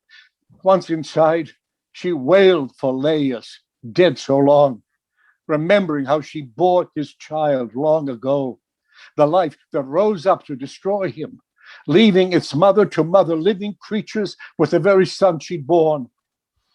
Oh, how she wept, mourning the marriage bed where she let loose that double brood, monsters, husband by her husband, children by her child. And then, but how she died is more than I can say. Suddenly, Oedipus burst in, screaming. He stunned us so we couldn't watch her agony to the end. Our eyes were fixed on him, circling like a maddened beast, stalking here, there, crying out to us, give him a sword. His wife, no wife, his mother. Where can he find the Mother Earth that cropped 2 crops at once, himself and all his children? He was raging. One of the dark powers pointing the way, none of us mortals crowding around him, no, with a great shattering cry, someone, something leading him on, he hurled at the twin doors and bending the bolts back out of their sockets, crashed through the chamber. And there we saw the woman hanging by the neck, cradled high in a wooden woven noose, spinning, swinging back and forth. And when he saw her giving a low, wrenching sob that broke our hearts, slipping the halter from her throat, he eased her down. In a slow embrace, he laid her down, poor thing. Then what came next? What horror we beheld. He rips off her brooches, the long gold pins holding her robes, and lifting them high, looking straight up into the points, he digs them down the sockets of his eyes, crying, you'll see no more the pain I suffered, all the pain I caused. Too long you looked on the ones you never should have seen, blind to the ones you longed to see, to know, blind from this hour on, blind in the darkness, blind. His voice like a dirge, rising over and over, raising the pins, raking them down his eyes, and at each stroke blood spurt from the roots, splashing his beard, a swirl of it, nerves and clots, black hail of blood pulsing, gushing down. These are the griefs that burst upon them both, coupling man and woman. The joy they had so lately, the fortune of their old ancestral house was deep joy indeed. Now, in this one day, wailing, madness and doom, death, disgrace, all the griefs in the world that you can name, all are theirs forever. Thank you for watching and listening. Oh, Apollo, that was amazing. What a great actor you are. And thank you for sharing this, for reading this. You deeply touched my heart and my soul. And I hope you'll be with us in our journey. And I can't wait to meet you again in person and hopefully watch you on stage and maybe you be part of our production. Well, I hope to see you again, Socrates, and I would love to be part of your world. So please invite me when the air clears. Thank you. I will. But humanity has the power and the strength to overcome everything. Now let's move on, and I have to go because to UK, to London, because Daphne Alexander, she needs to go soon, and Daphne is a great actress that I have the pleasure of knowing, and hopefully we can do things together. And Daphne is a successful Cypriot British actor. Let me see. And she recently starred in the award-winning film Seas of Liberty Street. that a lot of people watched in Greece and hopefully worldwide. And other credits include Born to be Murdered, The Fourth Kind, and The Ghost Writer. Daphne, it's a pleasure and an honor to have you with us from London. And, good evening, everyone. Hi. I'm so honored to be a part of this group. It's such a wonderful gathering. I'm really moved and touched, Socrates, for being included. It's been tremendous watching every one of you. Really moved, and Χρόνια πολλά, of course, for the 200th anniversary of the independence of Greece. It's just such a wonderful event. Congratulations, and it's so wonderful to hear about Theatron of the Americas and everything that you're hoping and preparing. So this evening, I found I chose a piece from Medea as well, which is quite interesting because I'm the second person who's choosing Medea tonight. I think everybody knows it's a very, very famous plot. Everyone knows what happens. What's interesting is that it was written by Euripides, and when it was first written, I think it won third prize in the Dionysia Festival, which at the time, I believe that was considered not a very successful play. And yet it's just, one cannot count how many times, how many playwrights across the ages have written adaptations of it and have explored this play. And from political, feminist, psychoanalytical perspectives.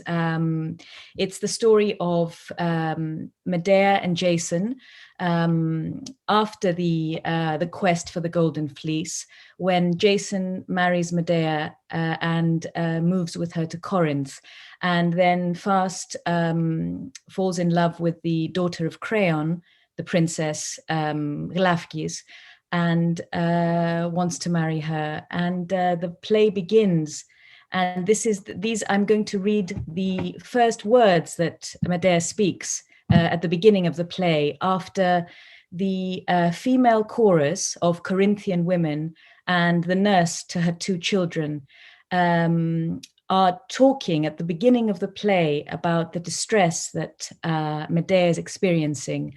And they are voicing the fear of what she might do to herself or her children. And Medea appears, and she tries to get their help, but also to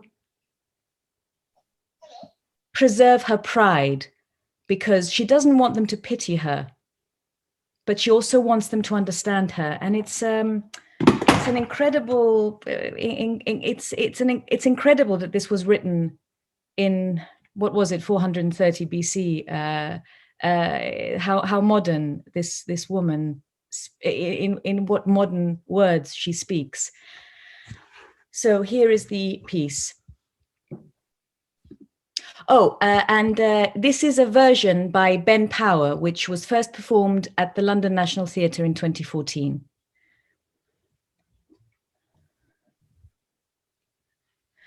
Look, women of Corinth, you wives, sisters, daughters, mothers, here I am.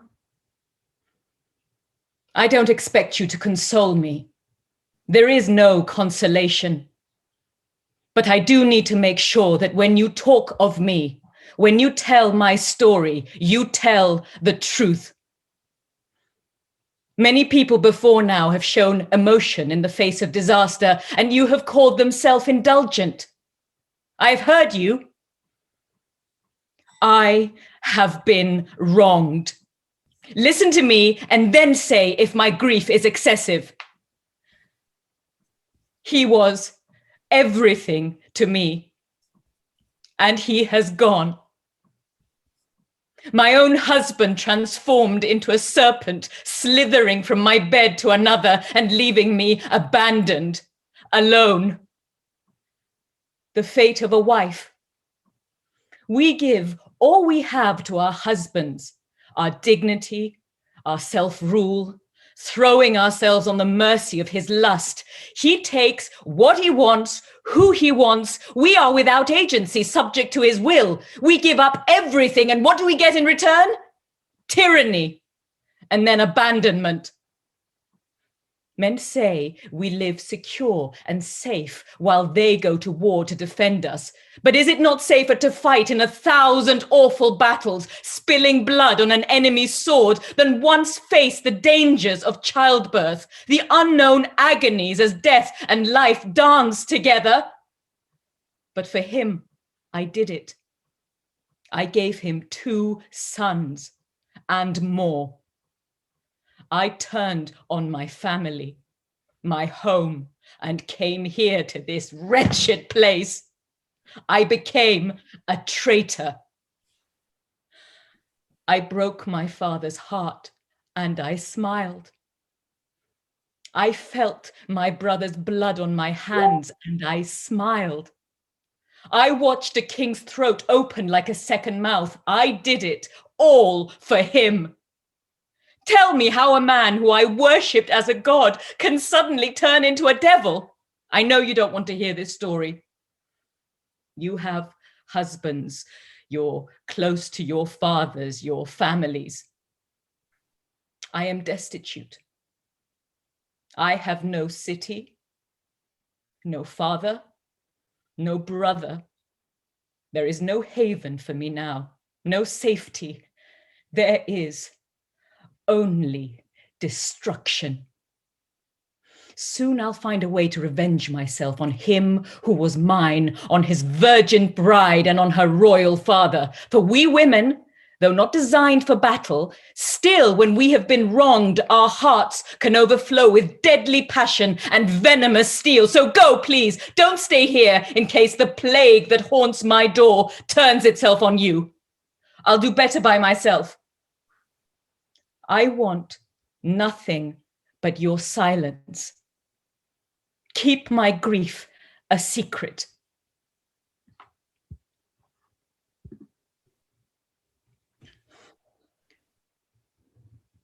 So that was the first words that she speaks to the women before, as we all know, the shocking events take place when she kills both the young bride of her husband and her 2 sons to take revenge. Daphne, that was amazing. That was absolutely amazing. Bravo, and you once again show us what a great actress you are. And I'm grateful that life brought us together. I'm very grateful as well, Socrates. And I'm sure. And I hope we see each other again in person when all of this madness is over and done with. Yeah, I'm waiting. Maybe we meet in Athens or in Los Angeles. Yes, absolutely. Yes. If you ever visit or come and work in LA, I'm sure our roads we're going to meet. Our paths will cross, I'm sure. And you're always welcome to join our Theatron family. For the moment, I'm sending you lots of love from London, and lots of Greek kisses to all of the Greeks around the world, wherever you are tonight. And thank you again. Thank you, Daphne. And now from London, we go to Saudi Arabia. And I'm honored to welcome Eli Karam. Eli is a Lebanese Canadian actor and director, and he is artistic director and theater director. His career has spanned over 20 years writing and directing for the theater in Montreal, London, New York, Paris, Beirut, and Saudi Arabia. His plays are described as visually poignant modern tragedies. Like Tell Me About the War, Dark Family Tale. He earned with that prestigious awards and he is currently served as founding artistic director of ITHRA Theater in Saudi Arabia.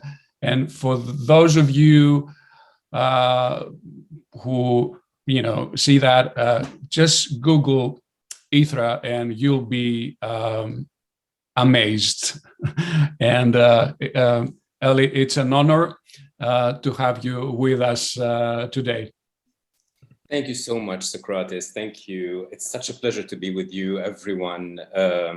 What an honor to celebrate this 200 years and to celebrate theater as well at the same time. When we discussed the participation to this event, I was really thinking, what can I bring more to what Greece has already brought to the humankind? But then again, I thought of Shelley, the poet, and I said to myself, reading Shelley again, he said, "We are all Greeks." And he is so right. He is so right. There's such a legacy, the universality of the Greek culture. You can play Oedipus, you can play Medea in Japan, in England, in all over the world, and everybody will get it. This is really the genius of the Greek culture that went really deeply into the human nature and explained it in an unbelievable way. So I'm honored to be with you, and for this, I chose to go the romantic way. I chose to go to Hyperion by the German Friedrich Hölderlin, who basically in 1797 to 1798, he wrote about one of the first Greek revolution that was before the revolution that we're celebrating today. And he had, the protagonist Hyperion is placed actually in the 1770 revolution, and it's an amazing character that he has there's Aristotelian journey of a hero, and he fails, the revolution fails in 1770 to overthrow the Turks' rule in Greece. So he finds himself disillusioned, living as a hermit in Greece.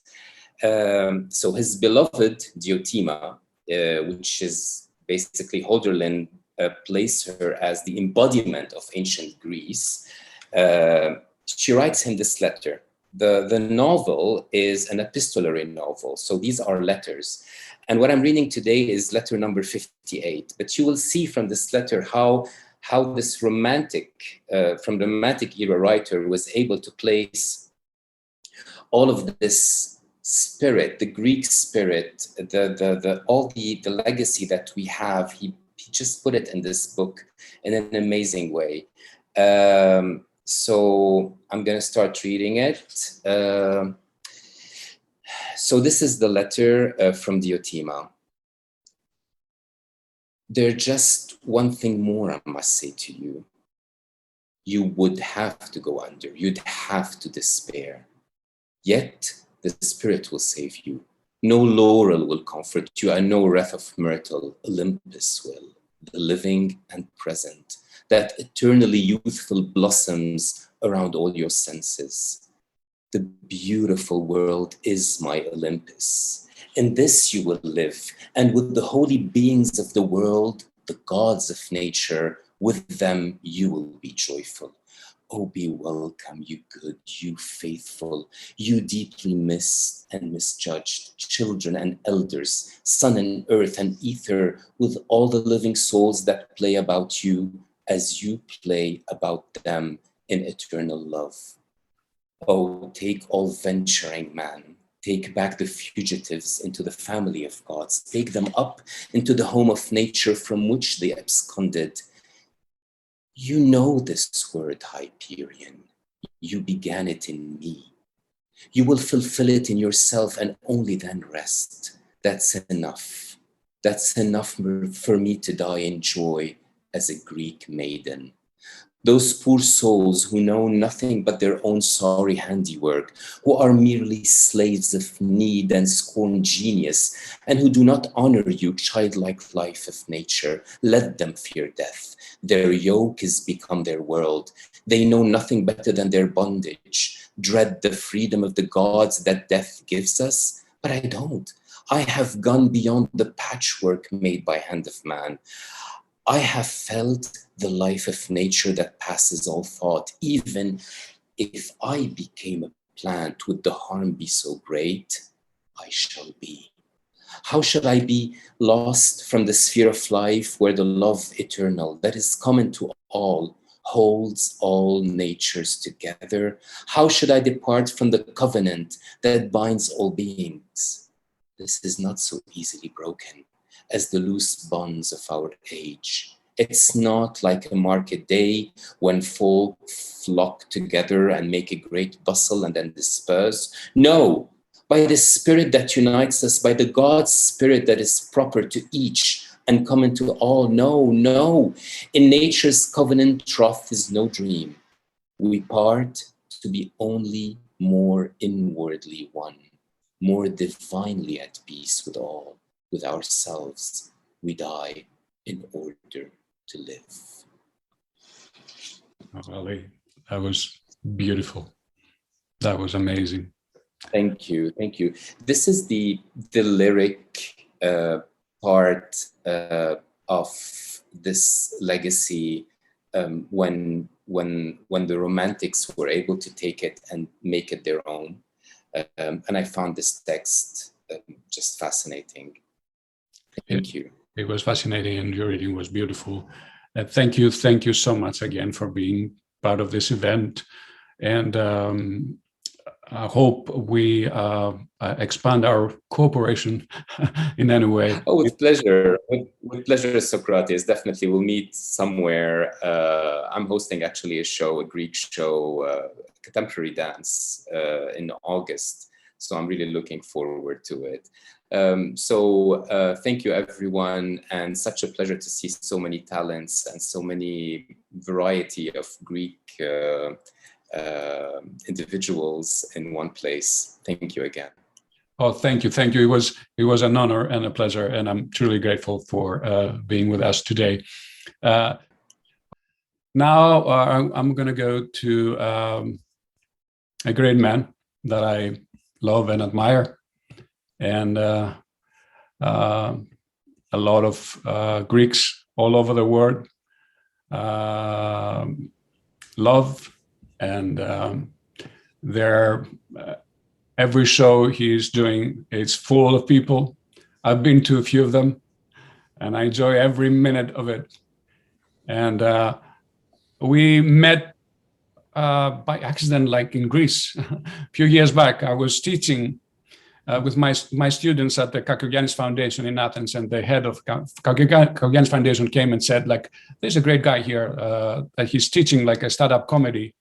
Do you want to join with your students? So I went, and we had a blast. I mean, some of my students actually, they participated in his teaching, and that was the day that I met Angelo Charoujas, that I am happy to introduce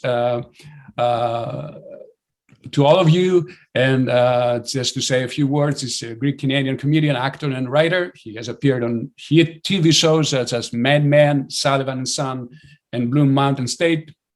He headlines worldwide, and he has been touring with Vince Van Gogh's Wild West comedy show, and he is a great comedian, great human being, and a great, great Greek. Angelo, welcome, and it's an honor to have you with us. Thank you, Socrates. It's an honor for me to be a part of the Theatron and all these amazing performers. Like, I'm blown away.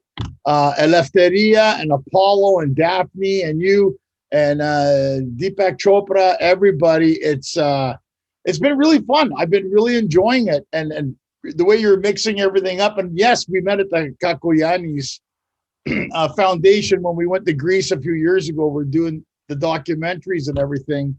And what I thought about Socrates, because, these are amazing actors, and these people are thespians, and And I tend to keep things on the lighter side. So it reminds me, because, you know, Icosipe de Martillo is also my name day because it's Evangelos.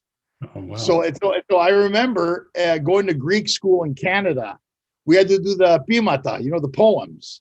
Yeah. So I thought today, because I'm not going to do Homer or the Iliad or all that stuff. I mean, let those people do that. So I picked Socrates, a couple of poems that I thought were on the lighter side, but very poignant and what we're doing today, and with what represents the 200-year bicentennial for Greeks all around the world that we're all proud of. So I'll read the first of two poems. It's only two poems. I'll keep it short because Greeks, we never shut up. Like I'm doing right now. I'm not shutting up. So here's the first one.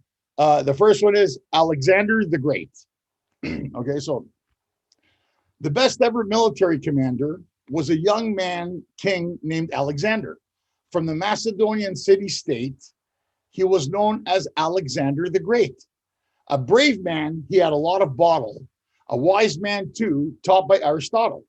He fought many battles and always won. His army never lost a single one. Turkey, Syria, and Egypt all fell. So did Babylon and Persia as well. But after 13 years of war, his men said they wanted to go home again. That was the end of conquest and glory, and that's the end of Alexander's story. Wow. That's the first one. And Okay.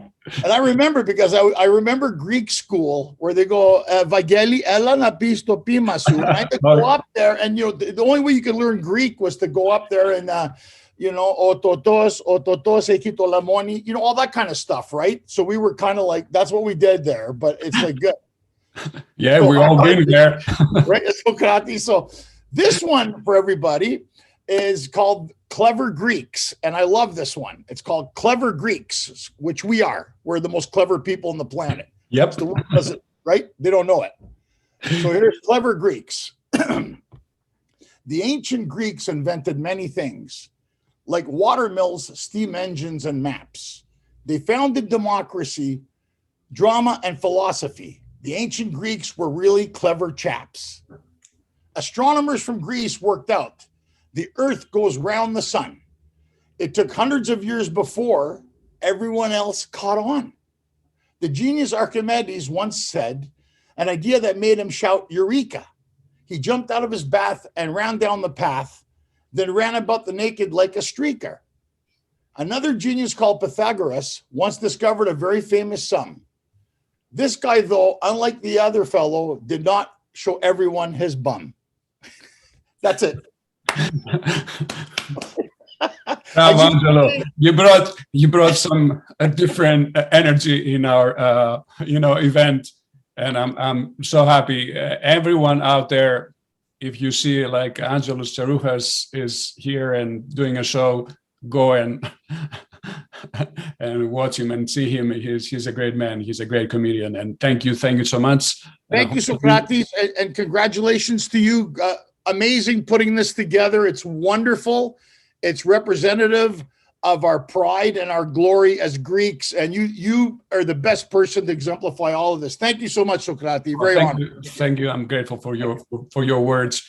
And you remind me our childhood that we had to do all these poems. And as kids, sometimes, and actors, because people think that actors, we are always like performing, we are courageous, we're not.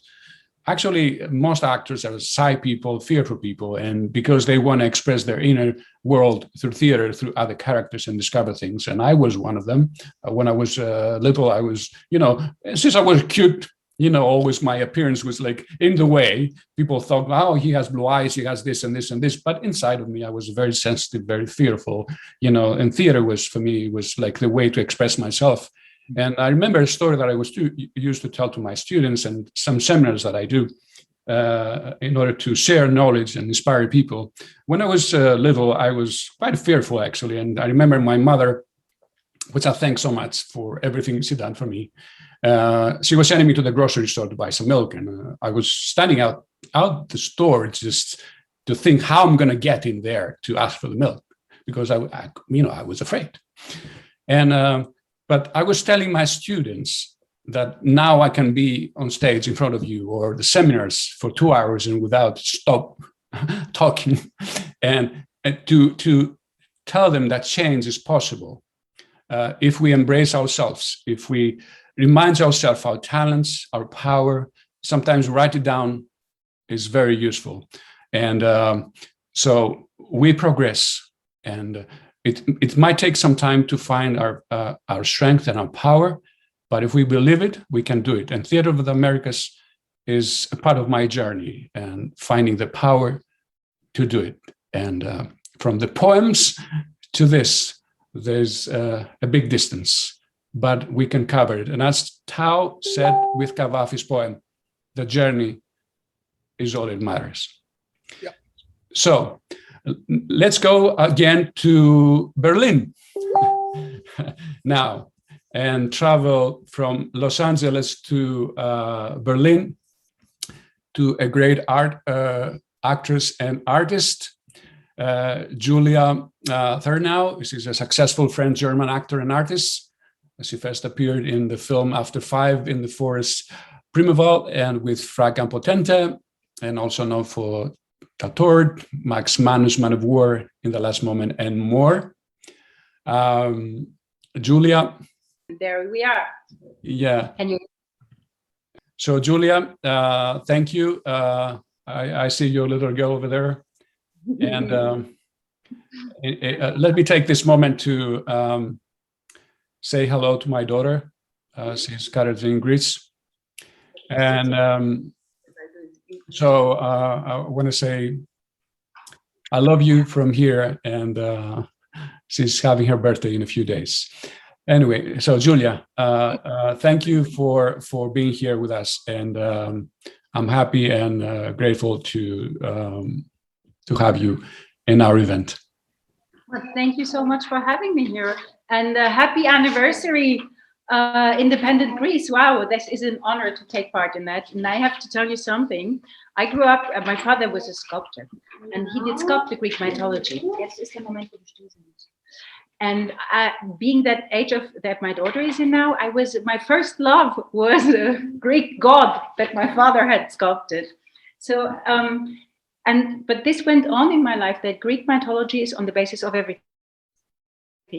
As an actor, every story you can go back and you find yourself in the midst of Greek mythology. So I found a very famous book that is not exactly a theater play, but I have played it in theater. And I brought, Jill, jetzt musst du wirklich ganz still sein. Am liebsten rübergehen, mein Schatz. Ja, doch. Yeah. And earlier you said, the journey is all that matters. And this is a book about a great journey. And we are living in these very special times where death has gotten a different or a new, old, new meaning. Mm-hmm. I think as a society, we somehow have pushed death aside and it's coming back. So I have chosen this part with one of my new, where Mr. Odysseus is traveling to the death, and he wishes to talk to my new hero called Tiresias. Tiresias is a prophet and is said to be the father of Orlando, and has lived 7 years as a woman and then been transformed again into a man. So it's a very modern, beautiful, and very wise being. So I will start with Odysseus to meet this guy. We reached our ship at the sea's edge and hauled it down to the bright water, then stopped the mast and the sails inside. We took the sheep and put them aboard. Last of all, we ourselves embarked, still despondent, weeping, still unrestrainedly. But Circe, of the braided tresses, the goddess of awesome powers and of human speech, sent the best of comrades after our dark-prowed vessel. Jillchen, du musst leise sein. Mach die Tür zu, geh rüber. Du musst leise sein, wirklich, mein Schatz. Machst du das? Danke. Sorry. A following breeze to fill our sails. We made fast the tackling everywhere, then seated ourselves while wind and helmsman bore the ship forward on her course. The sails were taut as we sped all day across the sea, till the sun sank and light thickened on every pathway. The vessel came to the bounds of a dying ocean, where the land and the city of the Cimmerians, covered with mist and cloud. Never does the resplendent sun look on this people with his beams, neither when he climbs towards the stars of heaven, nor when once more he comes earthwards from the sky. The small night overhangs these wretches always. Arriving there, we beached the vessel, took out the sheep, and then walked onwards beside the stream of ocean until we came to the place that Circe has told us of. There, we seized the victims and held them fast, while I myself drew the keen sword from beside my thigh and cut a trench a cubit long and a cubit broad. Round it, I poured a libation for all the dead, first with milk and honey, then with sweet wine, then with water. Over this, I sprinkled white barley meal. Then, with earnest prayers to the strengthless presences of the dead, I promised that when I came to Ithaca, I would sacrifice in my palace a calfless heifer, the best I had, and would load a pyre with precious things, and that for Tiresias and no other I would slay apart a ram that was black all over, the choicest in all the flocks of Ithaca. When with my prayers and invocations I had called on the people of the dead, I seized the victims and cut their throats over the trench. Dark blood flowed, and the souls of the dead and gone came flocking upwards from Erebus, brides and unmarried youth, old men who had suffered much, tender girls with a heart's distress still keen, troops of warriors with blood-stained armor still upon them. With unearthly cries from every quarter they came crowding about the trench until pale terror began to master me. Then with urgent voice I called my comrades to flay and burn the 2 sheep that now lay before them, killed by my own ruthless blade, and over them to pray to the gods, to resistless Hades and dread Persephone. As for myself, I drew the keen sword from beside my thigh, seated myself and held back the strengthless presence of the dead from drawing nearer to the blood before I had questioned Tiresias. First came my comrade Elpenor's soul. Then the soul of my dead mother came. I had left her alive when I went to sacred Ilium, and I wept to see her and pitied her from my heart. Yet even so, despite all my sorrow, I would not let her draw near the blood till I had questioned Tiresias. Then came the soul of Theban Tiresias, holding a golden staff. He knew me and spoke to me. Son of Laertes, unhappy man, why did you thus forsake the sunlight and travel here to visit the dead in this joyless place? No matter, draw back from the trench, put your keen sword aside, then I will taste the blood and give you true prophecy. So he spoke and I drew back. The holy prophet drank the dark blood, then uttered these words. Noble Odysseus, you are seeking return home, and return is very sweet, but there is a God who will make it hard for you. I mean the Earthhaker. I am sure you will not escape him unseen, because he has laid up resentment in his heart against you and is angry still for you blinding of his son. Even so, you and your men may perhaps reach home, though with much misery. If only you have the strength of will to curb your own and your comrades' appetites when you leave dark ocean and bring your vessel near the island. You will find sheep and cattle grazing there. They belong to a god, the all-seeing, all-hearing sun.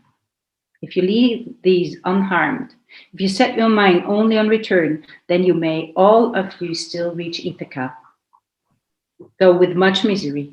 But if you harm them, then I foretell destruction, alike for your sheep and for your comrades. And if you yourself escape that end, you will return late and in evil plight, having lost forever all your comrades, a passenger in an alien ship. And then I come to the end of this prophecy. So after a long explanation of a sacrifice, then return home and make offering of sacred hecatombs to the deathless gods, whose home is wide heaven itself, to each one of them in turn, and death will come to you far from sea, a gentle death that will end your days when the years of ease have left you frail, and your people round you enjoy all happiness. This is my prophecy. It is true. Oh, thank you, Gyula. Thank you so much.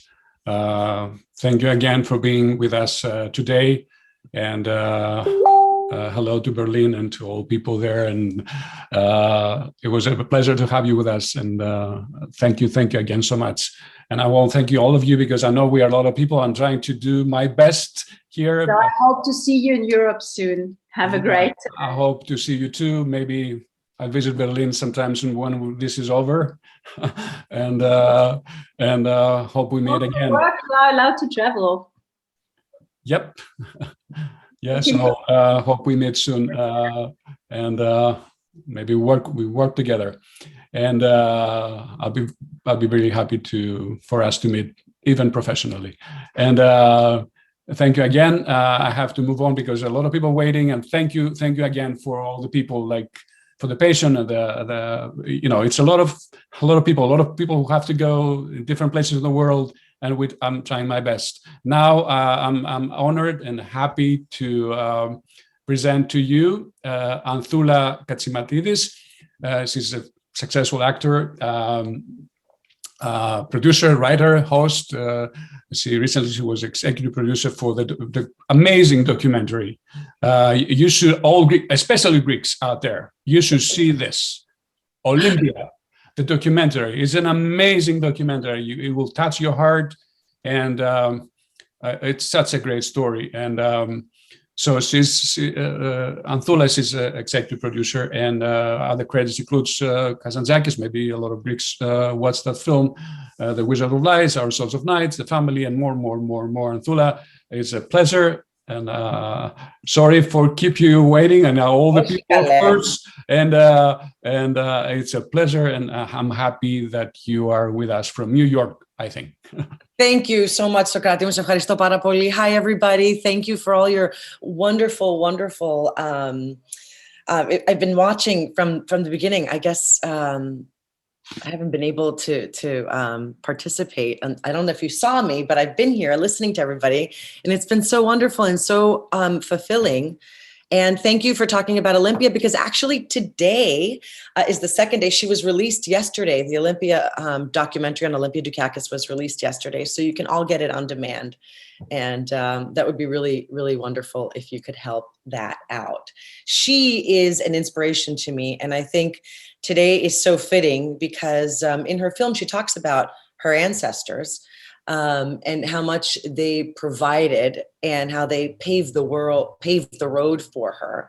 And I feel the same way about Olympia, how she has paved the road for me and for so many other young actors and artists out there of Greek descent. And, it has to do with what I've learned about Olympia is her journey is really the destination, right? And I know that someone else did Ithaca, the poem by Cavafy in English. So I think I'm going to do it in Greek, considering it's Greek independence. And we're so very proud to be of Greek descent and all of those ancestors who paved the road for us to have all these opportunities that we have today. here in the United States as Greek Americans. And I too, like so many of us, went to Greek school and spent hours on end listening and learning Greek. So why don't we use some of it? Ωραία, this is Ithaki. Σαν βγεις στο πηγεμό για την Ηθάκη, να εύχεσαι να είναι μακρύς ο δρόμος, γεμάτος περιπέτειες, γεμάτος γνώσεις. Τους λεστριγόνας και τους κύκλοπας, τον θυμωμένο Ποσειδώνα μη φοβάσαι. Τέτοια στο δρόμο σου ποτέ σου δεν θα βρεις. Αν μένει η σκέψη σου υψηλή, αν εκλεκτή συγκίνηση το πνεύμα και το σώμα σου αγγίζει. Τους λεστριγόνας και τους κύκλοπας, τον άγριο Ποσειδώνα δεν θα συναντήσεις. Αν δεν τους κουβανείς μες στη ψυχή σου, αν η ψυχή σου δεν τους στείνει εμπρός σου. Να εύχεσαι να είναι μακρύς ο δρόμος. Όλα τα καλοκαιρινά προϊόνα να είναι, που με την ευχαρίστηση, με τη χαρά, θα μπαίνεις σε λιμένας πρωτοειδωμένους, να σταματήσεις σε εμπόρια φοινικά και τις καλές πραγμάτιες να αποκτήσεις, σε ντέφια και κοράλια και χρυμπάρια και ευαίνους και ειδονικά μυρωδικά κάθε λογής, όσο μπορείς πιο άφθονα ειδονικά μυρωδικά. Σε πόλεις αιγυπτιακές πολλές να πας, να μάθεις και να μάθεις από τους σπουδασμένους. Πάντα στο νου σου να έχεις την Ηθάκη.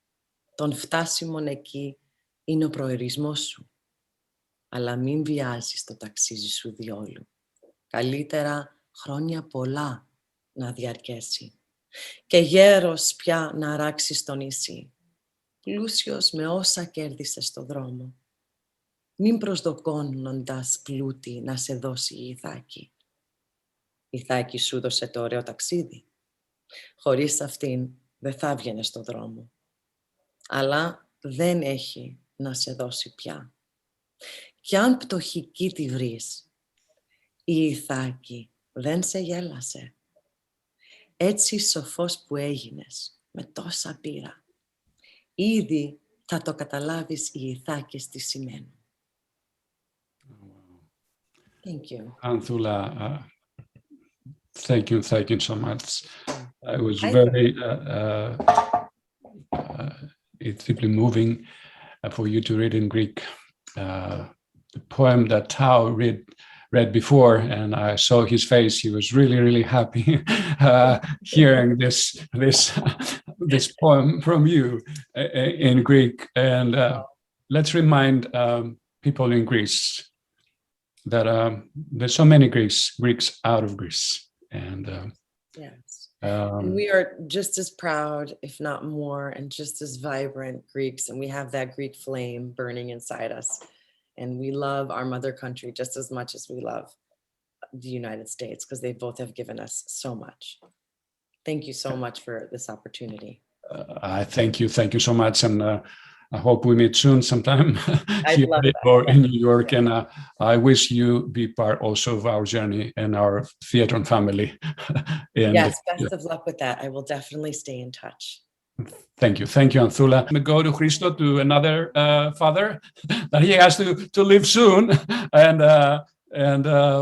he has a beautiful little boy, and I'm so happy to see the pictures with your little boy, and I'm so happy for you and your, being a father. Myself, it's the greatest thing in the world. Oh, you know the feeling. I do. Thank you so much, Socrates. Thank you, Theatron of the Americas.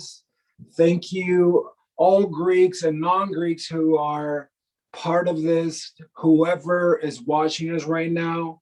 200 years of independence for the Greeks, and I'm feeling so honored to be part of this event.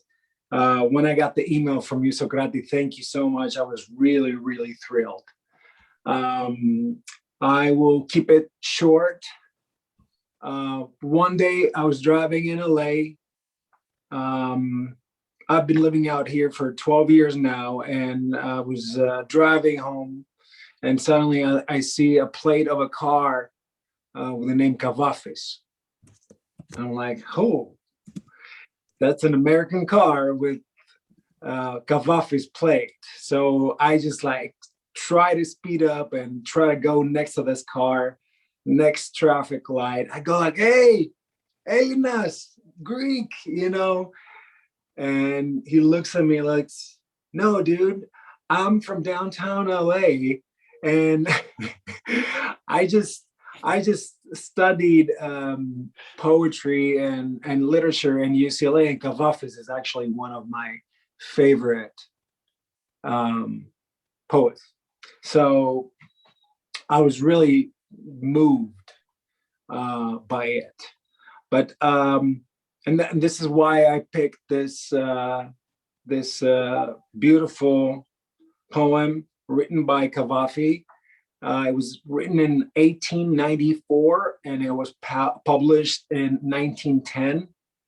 And inside of me, when I've read it, and I've read about why Kafatos wrote this, about this poem, I felt that it was really, really attached to what Greeks, those 400 years of slavery under the Ottoman legislation and Turks, they were 4 centuries under the slavery. This is what probably they felt in their hearts. The poem is called The City. You said, I'll go to another country, go to another shore, find another city better than this one. Whatever I try to do is fated to turn out wrong, and my heart lies buried like something dead. How long can I let my mind molder in this place? Wherever I turn, wherever I look, I see the black ruins of my life here, where I've spent so many years, wasted them, destroyed them totally. You won't find a new country. You won't find another shore. This city will always pursue you. You walk the same streets, grow old in the same neighborhoods, turn gray in these same houses. You'll always end up in this city. Don't hope for things elsewhere. There's no ship for you. There's no road. Now that you've wasted your life here in this small corner, you've destroyed it everywhere in the world. This poem talks about inner locked up, and inner locked up is probably what our ancestors felt back then. Inner lockdown, a lockdown is probably what we feel now with the pandemic. Inner lockdown is probably what is going on all over the world, inside our souls, inside our minds, inside everywhere. And this is what this poem is all about. And we also must remember, as my fellow friend Katerina said, that we are Hellenes, not Greeks, but Hellenes. Thank you, Socrates. Thank you, Christos. Thank you so much. I'm grateful for your participation, and I hope we meet in person soon. And now I have to go. It's an honor to have with him from Greece. I have our beloved Spiros Bibilas, and he is the Greek Actors Union president at the moment, an actor with the longest successful career in theater, TV, and film. And also he gave his voice to many, many animation heroes like Bugs Bunny, Kermit, Smurfs, Tweety, and more and more and more and more. Spiro, you can, of course, speak in Greek. Hi everybody. I don't speak very well English, but γυρνάω μέσα στα ελληνικά γιατί έχω και μια υποχρέωση με ένα ραδιοφωνικό σταθμό σε λίγο Χαίρομαι πάρα πολύ που είμαστε σε αυτή τη συντροφιά και βλέπω και φίλους μου που είχα πολύ καιρό να τους δω, όπως και τον Χρήστο, που τον ξέρω από παιδί. Τον Χρήστο έχω να τον δω καιρό γιατί είναι στην Αμερική. Με τους υπόλοιπους συναντιόμαστε, και τη Μαρία και την Ευελίνα. Γιορτάζουμε αυτά τα 200 χρόνια και είμαστε πολύ περήφανοι γι' αυτό, σε αυτή τη χώρα, με αυτή την υπέροχη γλώσσα, και ταυτόχρονα αυτή τη βδομάδα είναι και η μέρα του Παγκόσμιου Θεάτρου, που γιορτάζεται το Σάββατο. Γι' αυτό το λόγο, σαν φόρο τιμής αυτές τις 2 μέρες, θα ήθελα να πω ένα κομμάτι από την Αντιγόνη του Σοφοκλή, που το είχα κάνει εργασία στο Πανεπιστήμιο και το μετάφρασα σαν έμετρο 15σύλλαβο για να συνδέσω την αρχαία ελληνική τραγωδία με το δημοτικό τραγούδι. Και είναι το 3ο στάσιμο, θα πω το 3ο στάσιμο και την έξοδο, που είναι πολύ μικρά. Είναι μια ελεγγύα πάνω στον έρωτα το 3ο στάσιμο. Έρωτα που δεν παλεύεσαι στη μάχη, έρωτα εσύ, το βέλος σου που κάνει δούλους τα θύματά του από τους ανθρώπους, εσύ, τρυφερομάγουλα κορίτσια που έχεις για σύντροφους κάθε μια νύχτα, πάνω από θάλασσες και από λιβάδια που συχνάζεις. Όλοι οι φθαρτοί ανθρώποι, μα ακόμα και οι θεοί, δεν σου γλιτώνουν. Και όποιος έχει, χάνει τα λογικά του. Και άδικους, εσύ τους δίκαιους κάνεις για κακό τους. Και εσύ, γιο και πατέρα, έχεις βάλει με μίσος να μαλώνουν. Μα νικητής βγαίνει και πάλι ο πόθος, που έχει στολίδι στο κρεβάτι η κόρη, λαχταριστό στην όμορφη της όψη. Αυτός που θέση έχει μέσα στου κόσμου τις μεγάλες τις αρχές, γιατί μένει ο ανίκητος, ο γιος της Αφροδίτης. Αυτό ήταν το 3ο στάσιμο και θα σας πω την έξοδο, η οποία έχει να κάνει πάρα πολύ με αυτά που γίνονται τελευταία στη χώρα μας και με τις καταγγελίες και με, αν το συνδυάσεις, είναι σαν να έχει γραφτεί και για αυτά που γίνονται σήμερα. Ό,τι είναι που χαρίζει ευδαιμονία, πρόσκαιρη φήμη, χρήμα και εξουσία, είναι 0 μπροστά στη σοφροσύνη. Και ευσέβεια πρέπει να έχουμε στα θεία και απ' τη χαρά μακριά που δίνει η λαγνία. Γιατί των ψιλομύτιδων τα λόγια με συμφορές πληρώνονται κατόπι. Κι έτσι φτάνει αργά, πολύ σκληρά η γνώση. Είναι πολύ προφητικό για τις μέρες μας αυτό. Σπύρο μου, ήταν πάρα πολύ όμορφο και σε ευχαριστούμε πάρα πολύ. Ήταν μια εργασία που είχα κάνει στο Πανεπιστήμιο και κάθε τόσο την ξαναβλέπω. Ευχαριστώ πάρα πολύ. Spiro μου, let me speak in English because I want for people to hear this. And to thank you personally for all the things you do for the Greek theater and the Greek actors. Greece and the Greek theater, the Greek Actors Union, are very lucky to have you lead this effort in this difficult time. And know that I am with you, and a lot of people, we are with you in this effort. Thank you again, Spiro, so much. I love you, and thank you for everything we're doing. Hi, everybody. We can go to Katerina now. And I'm honored and happy to invite and welcome Katerina. Muchachos, Katerina is, most Greeks know her. She's an actor, filmmaker. She's an owner of underground studios in Los Angeles. She's known for over 40 works in Greece, Turkey, France, and the USA, including The Hangover, Loverly, Patriotism and the Modern World, Borders of Love, and many more. Katerina, thank you so much for being part of this. And I know your 2 little boys keeping you busy, and it's so nice to have you with us today. There's a baby in the background, so. That's life, you know. And theater is life. It's an extension of life. That's what we do. And the characters we do are people. So I'll keep it short. Congratulations to you first. Everyone in here is a remarkable human being, talent, happy to see everyone and know new people. I'm still very emotional with this whole thing, and after Eleftheria's reading and video, and everybody else's. So, and to get to what I'm going to be reading is almost like prior to the Greek anthem, the song that was sung during the revolution. It's a song by Rigas Fereos, Thurios. Eleftheria Deco read parts of it in Greek, and I ended up translating the whole poem into English in the past week because there was no translation. So Thurios is the Greek Marseillaise.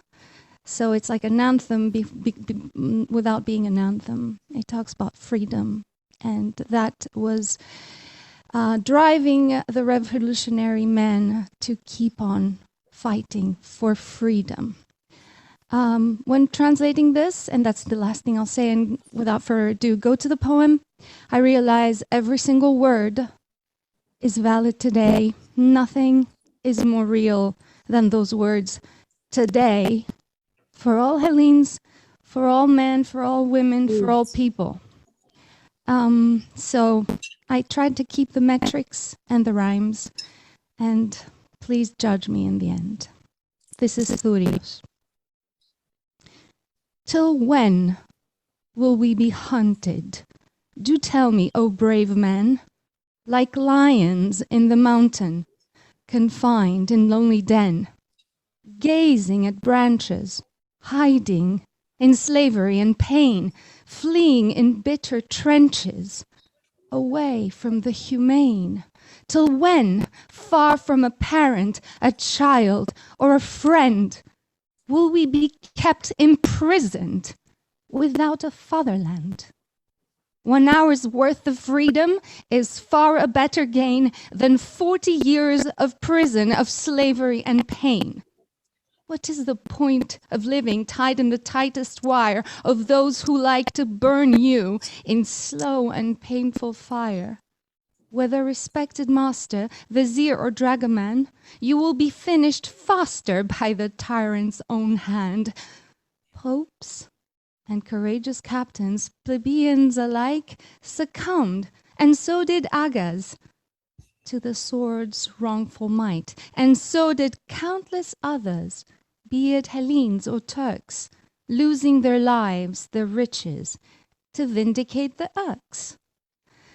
Come now, our duty's calling to gather all as one upon the cross to take oath. The time has just begun to place the able counselors to serve the fatherland and trust ourselves and all things under their own command.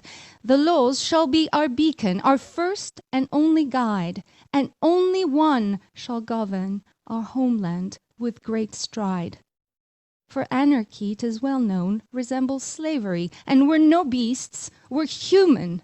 We'd burn in misery. So let's join all together, our hands high in the sky, and from our hearts take the vow, our God to dignify. King of the Lord Almighty, please thee, before thee I bow down, never to side with tyrants and their prodigious crown, and to deceive them neither, nor be myself deceived, nor to accept exchanges, or in their gifts believe. For as long as I'm living, my one and only stride shall be obliteration. To this I shan't subside. My fatherland is calling to break up all the chains, my general to follow in losses and in gains. And if I break my oath, let the lightning strike on me, let it burn me to bits, for smoke I deserve to be. For our beloved homeland, east, west, and north and south, let's all remain like brothers with one united heart. Bulgarians, Albanians, Armenians, and Hellenes, our common fight can't care for the color of our skins. With swords, our belts are girdled, for freedom we prepare, with bravery we're loaded, make all the world aware, call those who left for far lands, escaping tyranny, to return now to homeland, to join us willingly. And those whose war they master, the art and know it well, let them come fight the tyrants, and at their art excel. 'Tis Rumilly that's calling, offering them to stay, embracing them with honors, privileges, and pay. Till when will they appoint you? Till when will they appoint you, those foreign overlords? A pillar for your own kind become and lean towards. For fatherland, far better for one it is to die than bowing down to foreign commanders and comply. And those whose faith will join ours shall be no enemy. Our brothers we shall call them, despite ethnicity. But should our own dare change sides and wage war against us, those of our very own kind, just let them turn to dust. Oh, bravo, Katerina. That was amazing. And let me congratulate you for the amazing translation you did and the work you put in this. It's great, and it's great for all Greeks to hear. This is half the poem because it's already too long, so I'll keep the other half for the 400 years, when I'm reborn. Yeah. Thank you, Katerina. Thank you so much. Now let me, and I hope we meet soon, and we do great things here in LA and elsewhere. Thank you so much. I'm sending you my love, and I'm grateful. So now let me share a little video from some actors that couldn't be with us. Send me a little video that I put together, and from Anthony Scordi, my beloved Fotini Baksevani, and our Pantelis Kontogiannis that we mentioned before. And so let's share the video.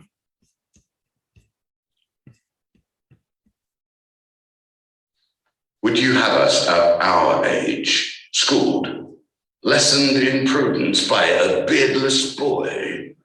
I plead for justice, Father, nothing more. Weigh me upon my merit, not my years.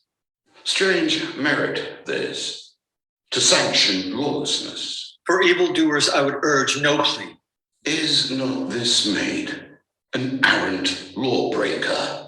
The Theban commons with one voice say no. What, shall the mob dictate my policy? 'Tis thou, methinks, who speakest like a boy.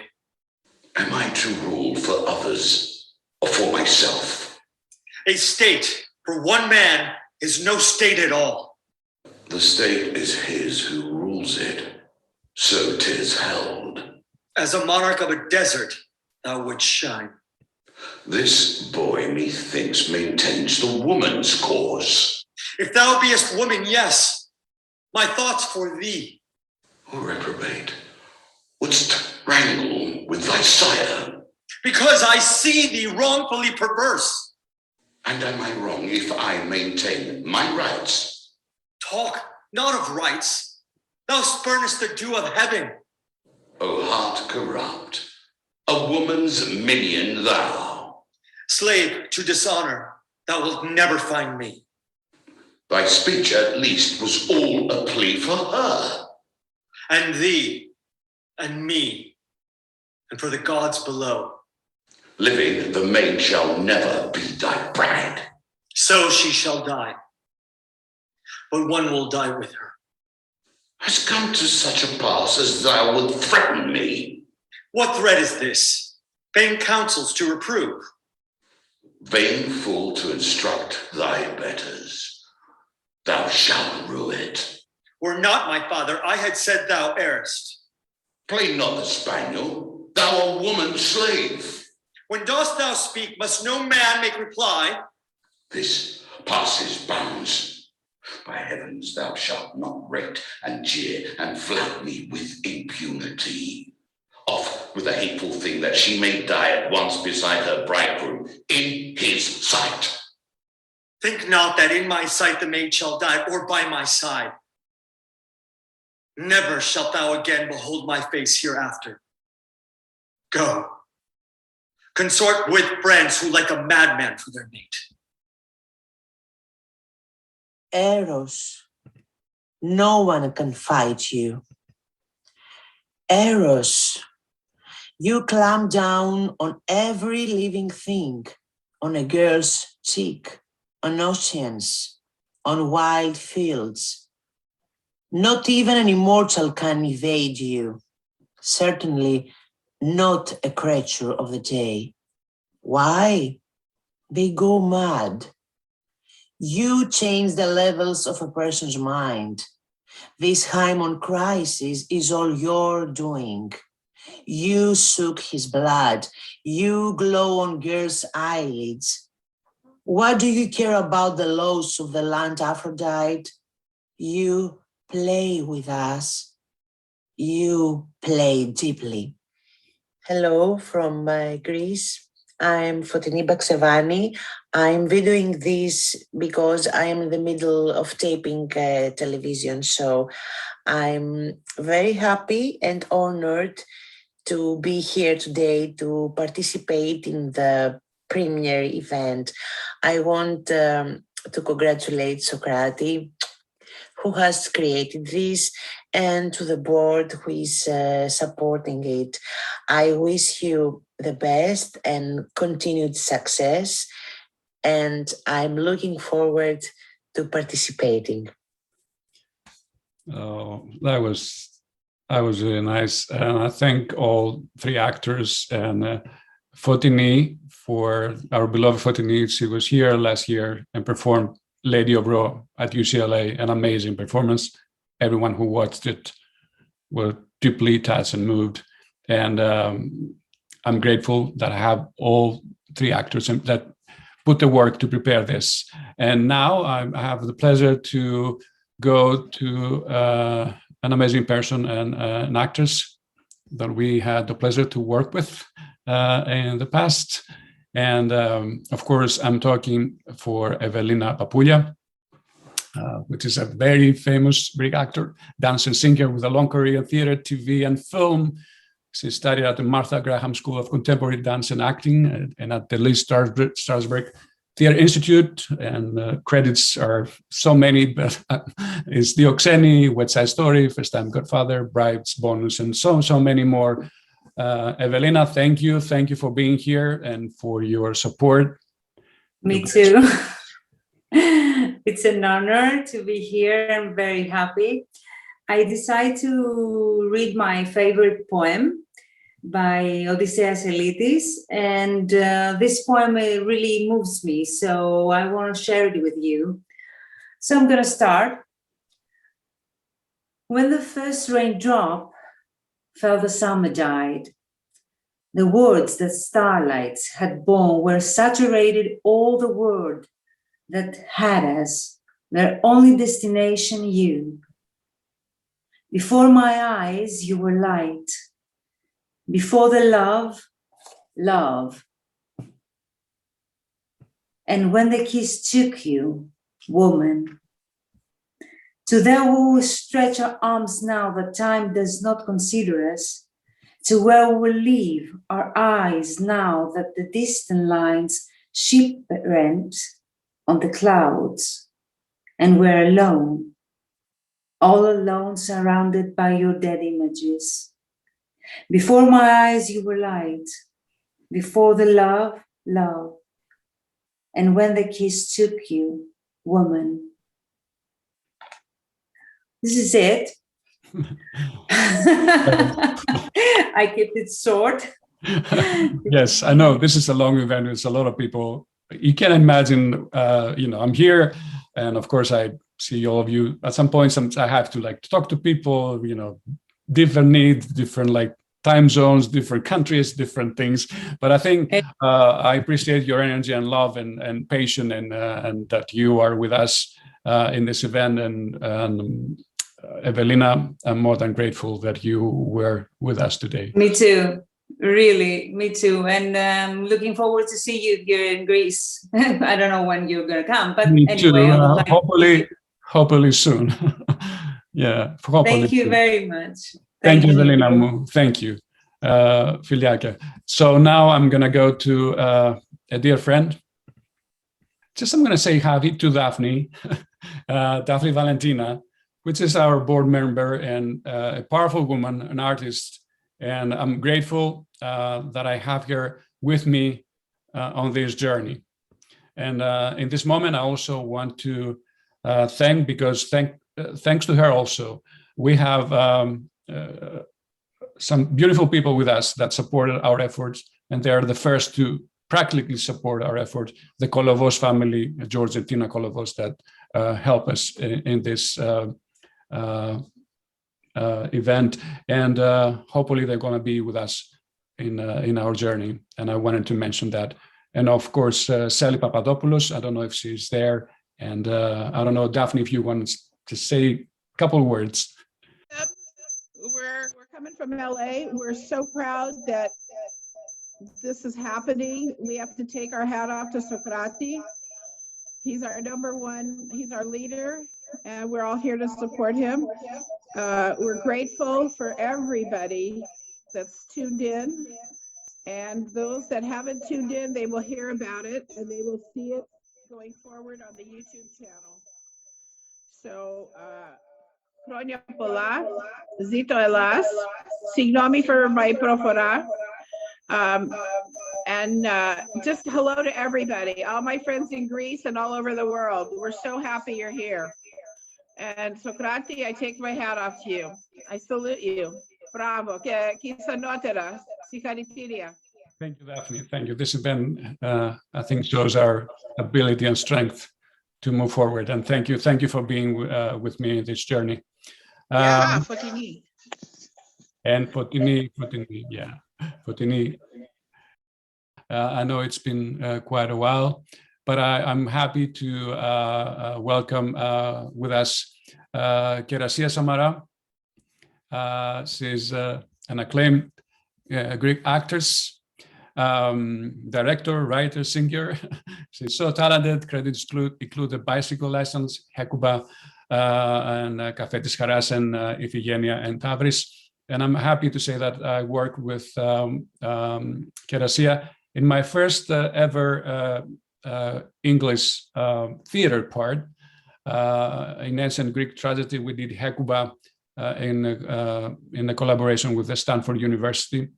And we did that at the Kakiokanis Foundation. And I truly admired the strength, the power that Kerasia had, and the talent that she put in this role. And so thank you, Kerasia, for being with us today. What you said was mutual for me too. I also admired your talent, and I wrote to you the other day that I will never forget that scream, blinded behind the stage. I'll never forget it. I would like to thank you, Socrates. I think you are I think of you as my friend now. And I would like to congratulate you for this superb idea and this honorable invitation to be here, to be a part of this wonderful event. So I know it's late, I won't say anymore, and I just want to tell you that I will read the prologue of Iphigenia and Tavris by Evripidis. And I want to tell you that in the first part of the prologue, Iphigenia tries to recall or to realize her noble ancestry in order to remain connected with her memories and the line of her ancestors. She also recalls the horrible attempt of her father to sacrifice her in Avlida in the name of Artemis after the advice of the oracle Kalchas, so that Artemis would allow the Greek navy to sail against Troy. This part will be read in the ancient Greek language. When Iphigenia starts to confess her unhappy present life, the language will change into contemporary Greek. The translation into contemporary Greek is by Iraklis Logothetis, and the music that you will hear has been composed by Takis Barberis. When the play starts, Iphigenia is thought as dead in Greece, but actually she has been carried miraculously to the barbarian land of Tauris, where she is entitled as a priestess in the temple of goddess Artemis to sacrifice Greek castaways in the name of the goddess. Now, she has just woken up from a nightmare. She dreamt that the palace of her father in Argos, Greece, has been broken down by an earthquake, and she erroneously explains the dream, thinking that her younger brother, Orestes, has died, and this makes her even more deserted and bereaved.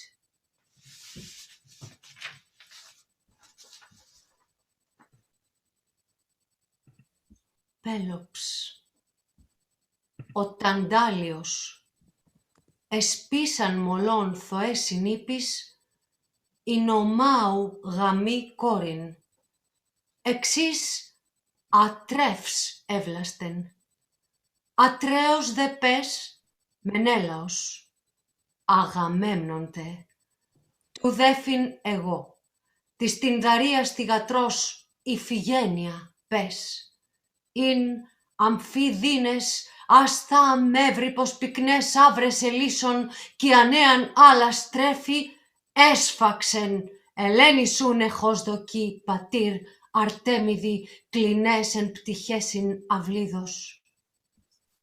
Εντάφθα γάρ δι χιλίων ναών στόλων ελληνικών συνήγα για Αγαμέμνον άναξ, των καλίνικων στέφανων ηλίου θέλων λαβήν αχαιούς, τους θυβρισθέντας γάμους Ελένης μετελθήν Μενέλαιο χάριν φέρον. Δινής δαπλίας πνευμάτων τετυγχάνων εσέμπειρ ήλθε και λέγει κάλχας τάδε. Ω της δανάσων Ελλάδος στρατηγίας, Αγάμεμνον, ου μην άφσα φορμής ηχθονός, πρίναν κόρην συν Ιφηγένειαν Άρτεμις λάβει σφαγίσαν. Ό,τι γάρενι αυτό στέκει κάλιστον, ύφξο φωσφόρο θύσιν θεά. Πέδουν ενίκης σύκλητε μνήστρα δάμαρ τίκτη, το καλιστίον εις αίμα αναφέρον. Ειν χρήσε θύσε. Και μοδυσσέως τέχνες μητρός παρήλονται πηγάμις Αχιλλέως. Ελθούσα δαυλίδι τάλαινα, υπέρ πυράς μεταρσία, ληφθήσε και νόμιν ξύφη, αλλά εξέκλεψεν έλαφον αντιδούσα μου Άρτεμις Αχαιής, διαδέ λαμπρόν εθέρα πέμψασαμε, εις την δε όκισεν ταύρον χθόνα.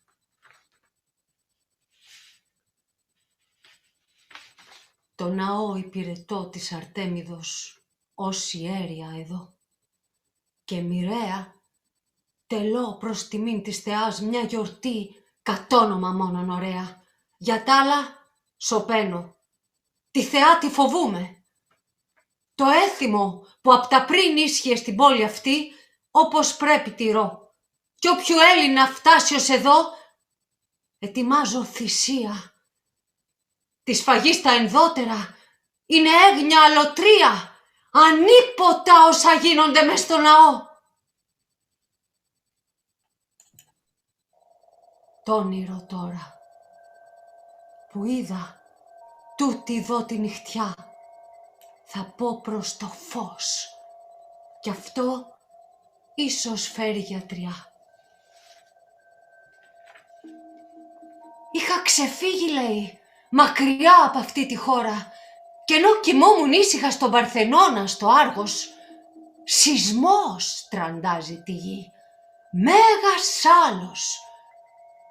Έφυγα, στάθηκα απ' έξω κι είδα να πέφτει του σπιτιού μας η κρυπίδα, η στέγη να σοριάζεται μαζί με τα κροστίλια. Μου φάνηκε πως ένας μόνος στήλος έμεινε από το πατρικό. Ξανθά μαλλιά φυτρώσαν στην κορφή του και πήρε ανθρωπινή λαλιά. Κι εγώ που εδώ πέρα τάχθηκα για την ξενοκτονία, με θρήνους τον εράντιζα για τη θυσία. Και να μια εξήγηση στο όνειρο αυτό. Ο Ορέστης που τον έρενα με αγιασμό έχει κιόλας χαθεί, γιατί τα αρσενικά είναι η στήλη των σπιτιών κι όποιο ραντίσω εγώ πάει στη χώρα των σκιών. Σ' άλλον το όνειρο δεν ταιριάζει συγγενή. Ο Στρόφιος δεν είχε γιο όταν χανόμουνα εγώ. Τώρα λοιπόν στον αδερφό μου που πια δε ζει. Άλλο να κάμω δεν μπορώ παρά χοές να ρίξω. Εγώ που μ' έχουν για νεκρή, μαζί με τις γυναίκες τις Ελληνίδες που έχω παραπίσω. Όμως, γιατί δεν φάνηκαν ακόμα? Πηγαίνω πίσω στο ναό. Αυτόν έχω για δώμα. Thank you so much from the depth of my heart for your invitation. It was really moving, Socrates. Kerasia μου, I'm grateful and thankful. Your talent is overwhelming, and I'm so happy that you are here today and support my effort. In this great event, I think we have today, and joined so many people from all over the world. Thank you, Kerasia mu. It's an honor for me. Thank you. Thank you so much. I'll go to a beautiful lady that I see in the little window for some time now, and I thank you all for waiting. So I gladly invite and welcome Dorothea Mercouri. She's a successful actor, model, and cover girl since the 90s. She's also an accomplished vocalist and a choreographer artist, and credits include Fishtails, The Attack of the Giant Moussaka, like a great film, Thesavros, Lisa, and all the others. And thank you, Dorothea, for your participation, for your patience that waiting, and to the rest of the people. And I'm happy to have you with us today. Thank you so much for inviting me, Socrates, and it was really beautiful to be part of this event. I really got touched, and I enjoyed. I haven't been in the theater through Zoom, and this was a really great experience for me, and I got moved from all of you, and thanks for making me be part of this. I'm in Greece now, so it's kind of late, and I'm starting to. It's 11 o'clock almost. But it's been really amazing, and I'm going to read the Caged Bird by Maia Morgenstern. Because in Greece we're going through a movement. Mr. Spiros Bibilias sort of mentioned it. We're going through it's quite happening, and it's been quite intense. We're going through the Me Too movement. A lot of actors and people are coming out with their stories of harassment, and it's. I think this Maia Morgenstern, she's an activist apart from being an amazing poetess and American leader woman. So it does that what you mentioned for me to read. It does come to what's happening right now in Greece, even though I'm half Italian as well, and I'm from the south of Italy. The Mercouri is actually from the south of Italy. My dad was Italian. I was raised and born in Italy, but I come from the Greek side of Italy, from the south. I come from the Magna Grecia, the Megali Ellada, the great Greece, where the Greeks would go and actually they would have the universities and schools. There were no wars in the Magna Grecia, just art and mathematics and poetry. So I'll go with the poem, and I'll keep it short. Thank you for having me again. I'm extremely grateful. A free bird leaps on the back of the wind and floats downstream till the current ends, and dips his wing in the orange sun rays and dares to claim the sky. But a bird that stalks down with narrow cage can seldom see through his bars of rage. His wings are clipped and his feet are tied, so he opens his throat to sing. The caged bird sings with a fearful thrill of things unknown, but longed for still, and his tune is heard on the distant hill, for the caged bird sings of freedom. The free bird thinks of another breeze, and the trade winds soft through the singing trees, and the fat worms waiting on a dawn bright lone, and he names the sky his own. But a caged bird stands on the grave of dreams. His shadow shouts on a nightmare scream. His wings are clipped and his feet are tied, so he opens his throat to sing. The caged bird sings with a fearful thrill of things unknown, but longed for still, and his tune is heard on the distant hill, for the caged bird sings of freedom. Thank you so much for this beautiful event. Chronia Pola, it's freedom. Women need more freedom in Greece, and it's starting to happen. It's we're in the process. So Yeah, exactly. Beautiful spoken, beautiful said, Dorothea. And thank you so much again for being with us and reading this beautiful poem about this. And since I hope our American audience will even appreciate even more you reading this. And thank you so much again for being with us today. Thank you, Kalinichta, and I hope we meet when I come to Greece. And hopefully we'll be freer next year. Yeah, hopefully. As a Greek community, as women, and that's my most important message. And Eleftheria, thank you for the beautiful video. Eleftheria, she's free. She's already free.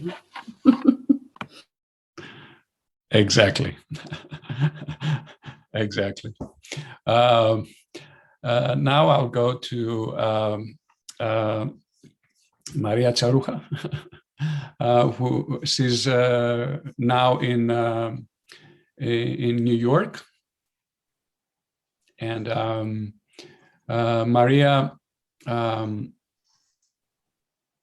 she's recently wrote a beautiful book for acting, and I think, Maria, you better tell us more about it instead of me like speaking. I think it's like better for you to tell us all about it. And thank you for being here. I'm grateful. Thank you for inviting me. Χρόνια πολλά, να είμαστε καλά. Ελευθερία, I feel gratitude. You make me very emotional, and I can remember since when I had celebrated this day.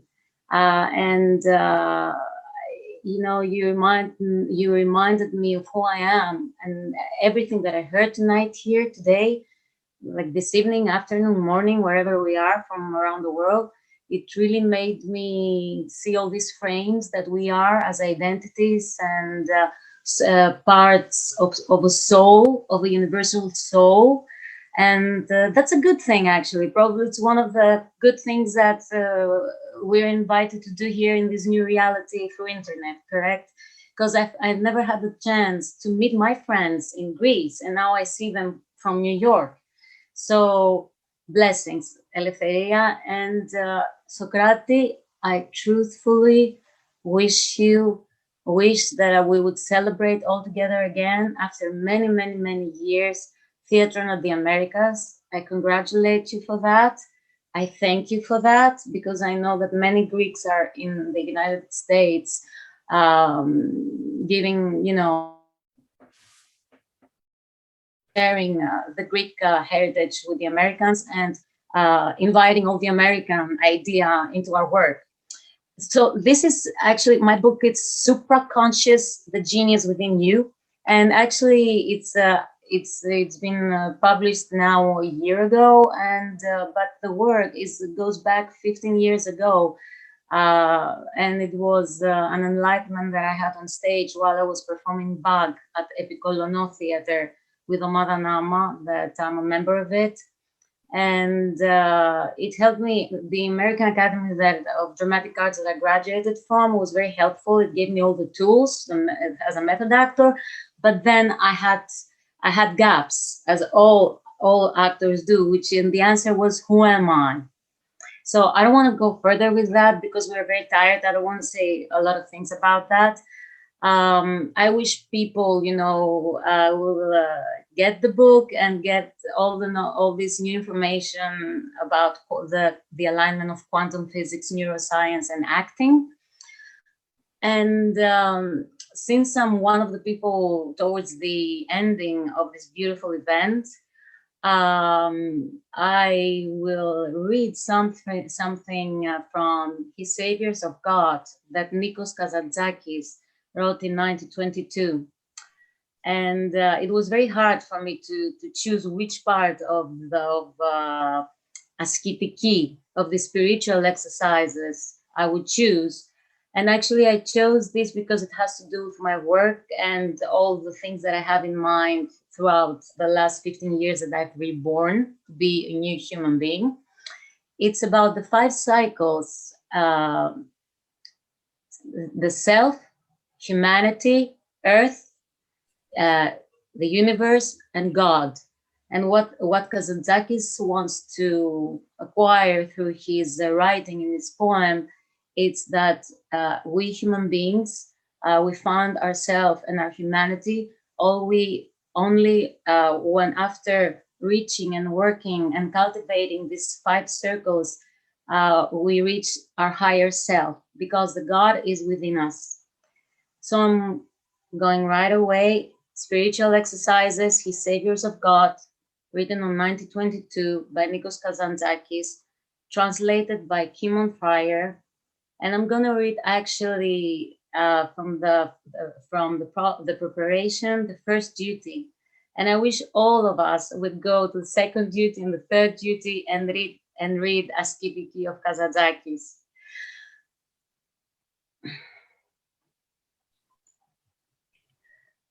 With clarity and quiet, I look upon the world and say, all that I see, hear, taste, smell, and touch are the creations of my mind. The sun comes up and the sun goes down in my skull. Out of one of my temples, the sun rises, and into the other, the sun sets. The stars shine in my brain, ideas, men, animals, browns in my temporal head. Songs and weeping fill the twisted shells of my ears and storm the air for a moment. My brain blots out and all the heavens and the earth vanish. The mind shouts, only I exist. Deep in my subterranean cells of 5 senses labor, they weave and unweave space and time, joy and sorrow, matter and spirit. Oars reel about me like a river, dancing and reeling, faces tumble like water and chaos holds. But I, the mind, continue to ascend patiently, manfully, sober in the vertigo. That I may not stumble and fall, I erect landmarks over the vertigo. I sling bridges, open roads, and build over the abyss. Struggling slowly, I move among the phenomena which I create. I distinguish between them for my convenience. I unite them with laws and joke them to my heavy practical needs. I impose order on disorder and give a face, my face, to chaos. I do not know whether behind appearances there lives and moves a secret essence superior to me, nor do I ask. I do not care. I create phenomena, swarms, and pain with a full palette of the gigantic and gaudy curtain before the abyss. Do not say, draw the curtain that I may see the painting. The curtain is the painting. The kingdom is my child, a transitory, a human work, but it's a solid work. Nothing more solid exists, and only within its boundaries can I remain fruitful, happy, and at work. I'm the worker of the abyss. I'm the spectator of the abyss. I'm both theory and practice. I'm the law. Nothing beyond me exists. To see and accept the boundaries of the human mind without veiled rebellion, and in these severe limitations to work ceaselessly without protest, this is where man's first duty lies. Build over the unsteady abyss with manliness and austerity the fully round and luminous arena of the mind, where you may thresh and winnow the universe like a lord of the land.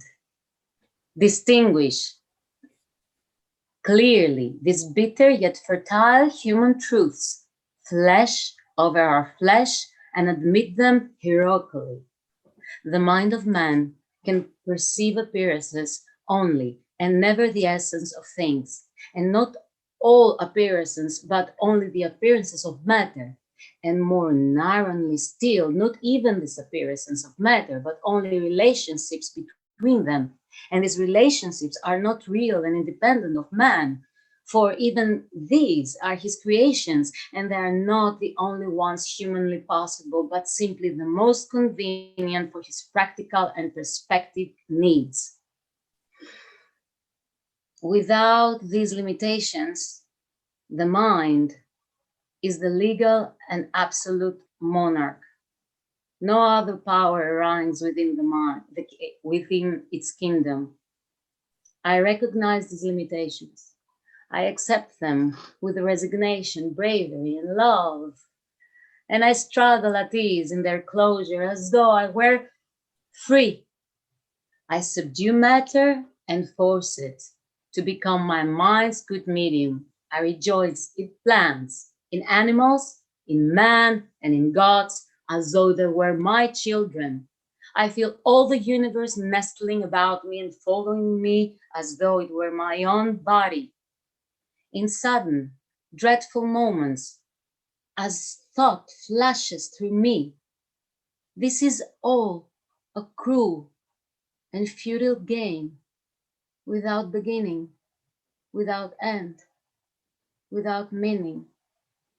But again, I yoke myself swiftly to the wheels of necessity, and all the universe begins to revolve around me once again. Discipline is the highest of all virtues. Only so may strength and desire be counterbalanced and the endeavors of man bear fruit. This is how, with clarity and austerity, you may determine the omnipotences of the mind amid appearances and the incapacity of the mind beyond appearances before you set out for salvation. You may not otherwise be saved. Thank you for listening to me. Thank you all for being here with me and I with you. Thank you, Maria. Thank you so much. And I'm sure we can do things in the future. And I would love to present your book and Perceptual acting and directing, the theory, the new theory. Great, yeah, exactly. And hopefully we can join forces and you can, because theater also plans educational, actions. And so we might work together in the future. I will be very happy. And I'm honored that you were here today. Thank you, Socrates. Me too. Thank you very much. Thank you so much. So to a dear person, actress, and that I want to welcome right now, and a very, very talented woman, Anna Rezan. She is an international persona of Greek Jewish origin. Is a famed actor, fashion model, musician, and filmmaker, and known from various films, TV, and state productions. Her directorial debut that is coming soon is the documentary My People, the Jews of Greece. And for those of you who will come across, please watch it. It's an amazing documentary. And it was produced by her and 2 Academy Award winners. Anna, thank you for being with us, and thank you for being in my life. And sorry for the waiting, but so many people. But I'm grateful that you are with us today. Hi, Socrates, can you hear me? I can hear you very well. That is wonderful. I'm deeply, deeply honored to be in such good company tonight. Thank you for putting this whole thing together by yourself. I loved it. I had a great time. And Χρόνια πολλά, ζήτω η Ελλάδα. And let's all celebrate together at this tremendous time. I guess we're hustling between some kind of a dictatorship and the Great Awakening. And I feel that I decided to perform a part of one of my favorite plays, the ancient Athenian comedy piece by Aristophanes. And it seems that, you know, Miss America had it right all along. We all wish for world peace right now.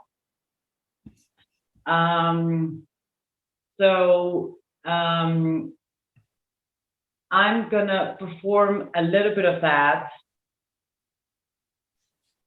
So once upon a time, a peasant approached Hermes, god Hermes, and asked him, why have the gods all left? And Hermes said, they're angry. They're angry at the Greeks. So they moved war into the house where they used to live, and they gave him full power to treat you Greeks any way he wishes. They actually moved their home even higher up. So the gods don't have to see you fighting anymore or hear you anymore. They don't even want to listen to your prayers anymore. And the peasants were shocked, and he was like, tell me, why have they been treating us like this? Well, maybe because they tried to make peace with you many times, but you prefer to fight. When the Spartans have a small success, they say something like, by the twin gods, those Attic types will pay.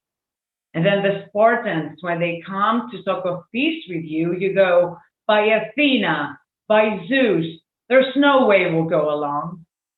And it goes and goes and goes. And the peasant was like, yeah, that's the way folks in our country talk.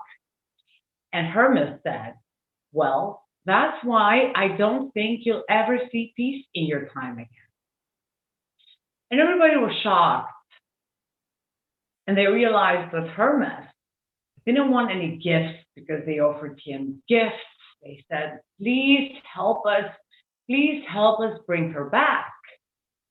And Hermes said that apparently war buried her deep down, heavy, heavy stones.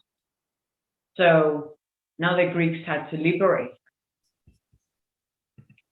And again, they offered gifts and they offered prayers, and they said, we're going to do this for you, we're going to do this sacrifice for you. And Hermes was like, no, all you have to do is start working all together. And they did. And once they did, they finally managed to liberate peace. And there's a beautiful part when they all united, all together in one voice. They said to her, welcome, dearest goddess, welcome.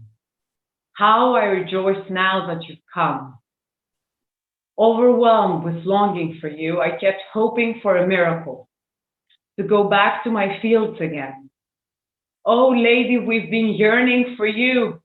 You were the greatest benefit to all of us who spend our lives working on the land, for you alone would help us out. In earlier days, while you were in control, we had so many sweet and lovely things that cost us nothing. For farmers, you meant security. Our vineyards, our fig trees, and all the other plants we have, they will now smile with joy to welcome you back. And Hermes turned around and said, farewell to you, human mortal. May you live happy and always remember me and this lesson. Thank you. Oh, Anamu, thank you so much. I'm grateful for many things that you brought in my life. And I'm glad that you are part of this. And we're waiting for you in US, hopefully to join our cause and our Theatron. And hopefully we meet here or in Athens sometime soon, I hope. Absolutely. And I would like to say good night to everyone by reminding one great phrase by Pericles, when he said, happiness comes from being free, but freedom comes by being courageous. Thank you so much. Thank you, Anna. Thank you. And now, towards the end, my dear friend, Marisol Padilla-Sanchez from Mexico. So we're going to Mexico right now, and I'm so happy about it and to connect with Marisol again. We started back in the days at the Beverly Hills Playhouse. We did a lot of scenes together. The scene that I mentioned before, Romeo and Juliet, it was with Marisol. That is a day that I remember all my life. We did Swept Away, we did great things, and Marisol helped me,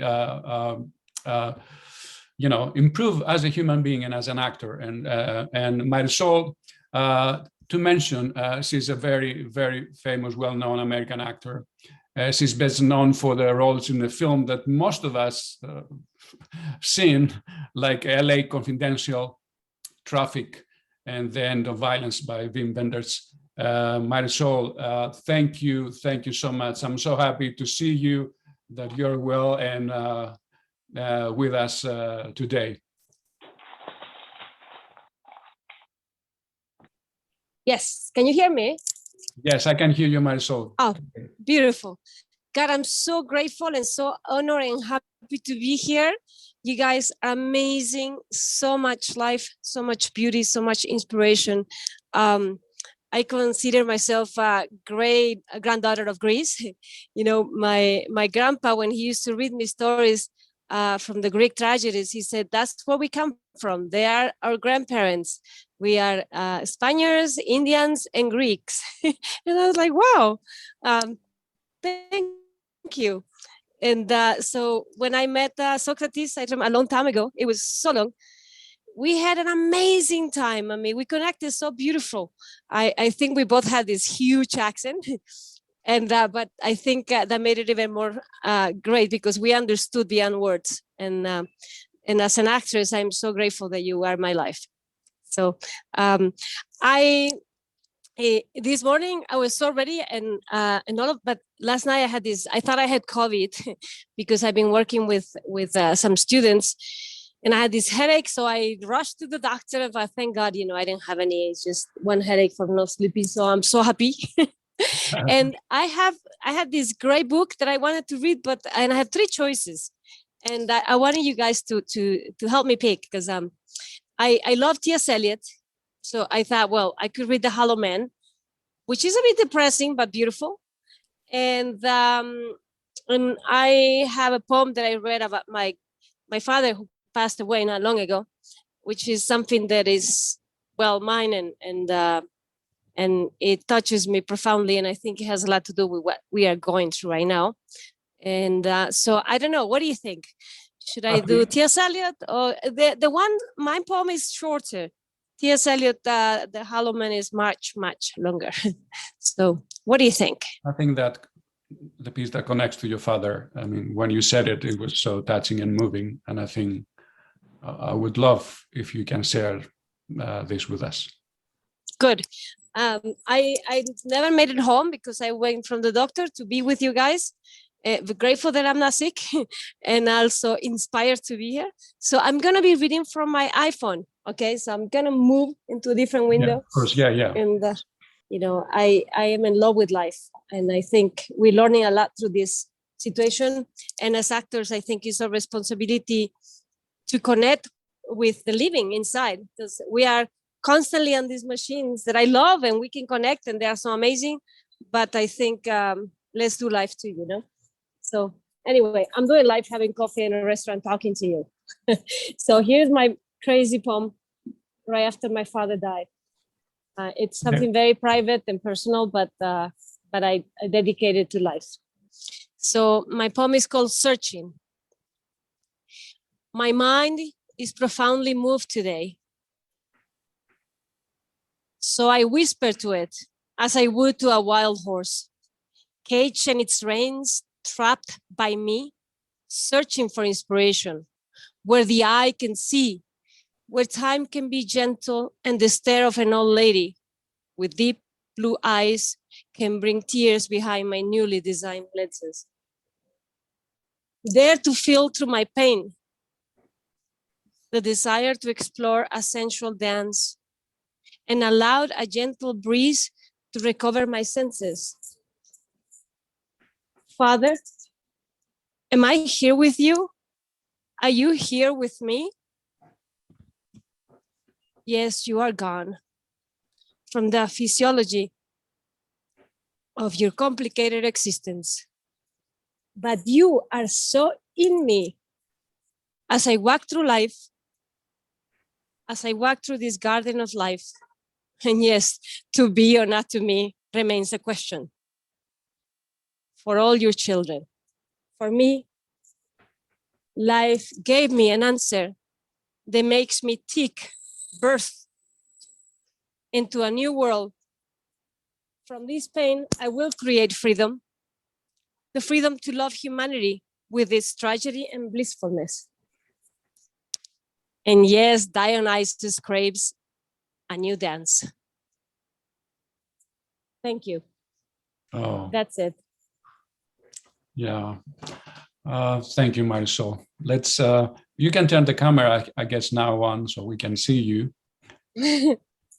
Okay, let me just wipe a bit of tear. No, I mean, I'm here. Yeah, you moved me deeply, and thank you for sharing this wonderful poem. And I'm happy that you were here today. You managed to be with us today. Yes. Thank you. Yeah, I had this Dionysus poem, and I'm like, oh my God, if I make it home, I will never be.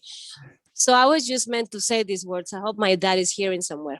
And thank you, guys. Thank you for putting up with my I'm sure stuff. that is somewhere, and he's hearing you. And I'm so happy that we connect in this event again. And hopefully we meet again back in the US or in Mexico.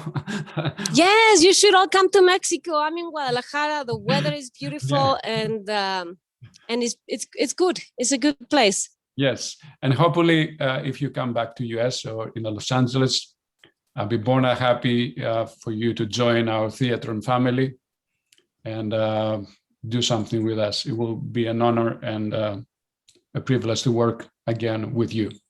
Thank you so much, Marisol. Love, thank you.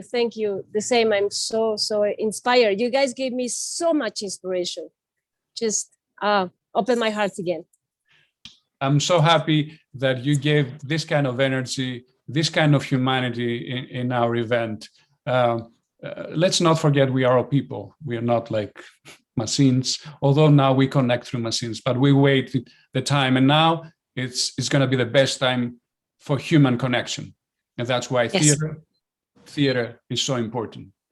Theater, we can come together. And So thank you, Marisol, again. Thank you. I'm sorry. Of course, it's Pantelis Kondogiannis with us that we've seen before in a video that we had with a scene from Antigone, and I would love Pantelis to say a few words, and if he wants to read something more, then Panteli, let me say a few words first. First of all, let me say that you are an amazing actor, as we witnessed before, and you've done a lot of things. You are a writer, and best known for Promachos, Celebrating Life, The First Line, and Sensation, and also not to forget that you are the co-writer for the documentary My People, the Jews of Greece, which let me repeat, it's amazing.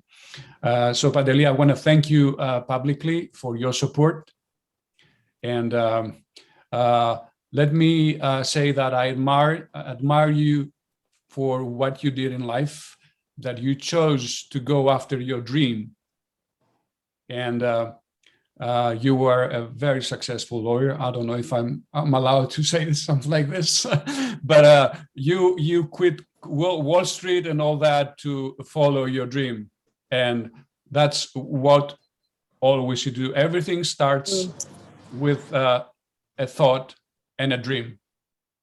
But thoughts and dreams are actions, basically, because our mind has the power and the energy to create actions. So write down your goals and dream and dare, as we are doing with the Theatron. So Panteli, thank you for being a valuable member of the Theatron and supporting me in this effort. Thank you, Socrates, and thank you to everyone. This event has been amazing. I will tell you, I'm deeply touched by what you just said about dreams, because this dream began when I read Milton Katselas' book, Dreams into Action, and I was a student at the Beverly Hills Playhouse, which is how this journey, this taxidi, began. And it's great to be at an event with Beverly Hills Playhouse alums and with my co-writer from the documentary, My People, the Jews of Greece. I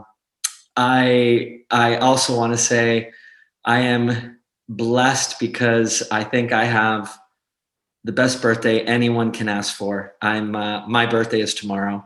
So I could not have asked my parents to give me a better birthday. So happy birthday, Kalispera από την Hio, and I wanted to read for you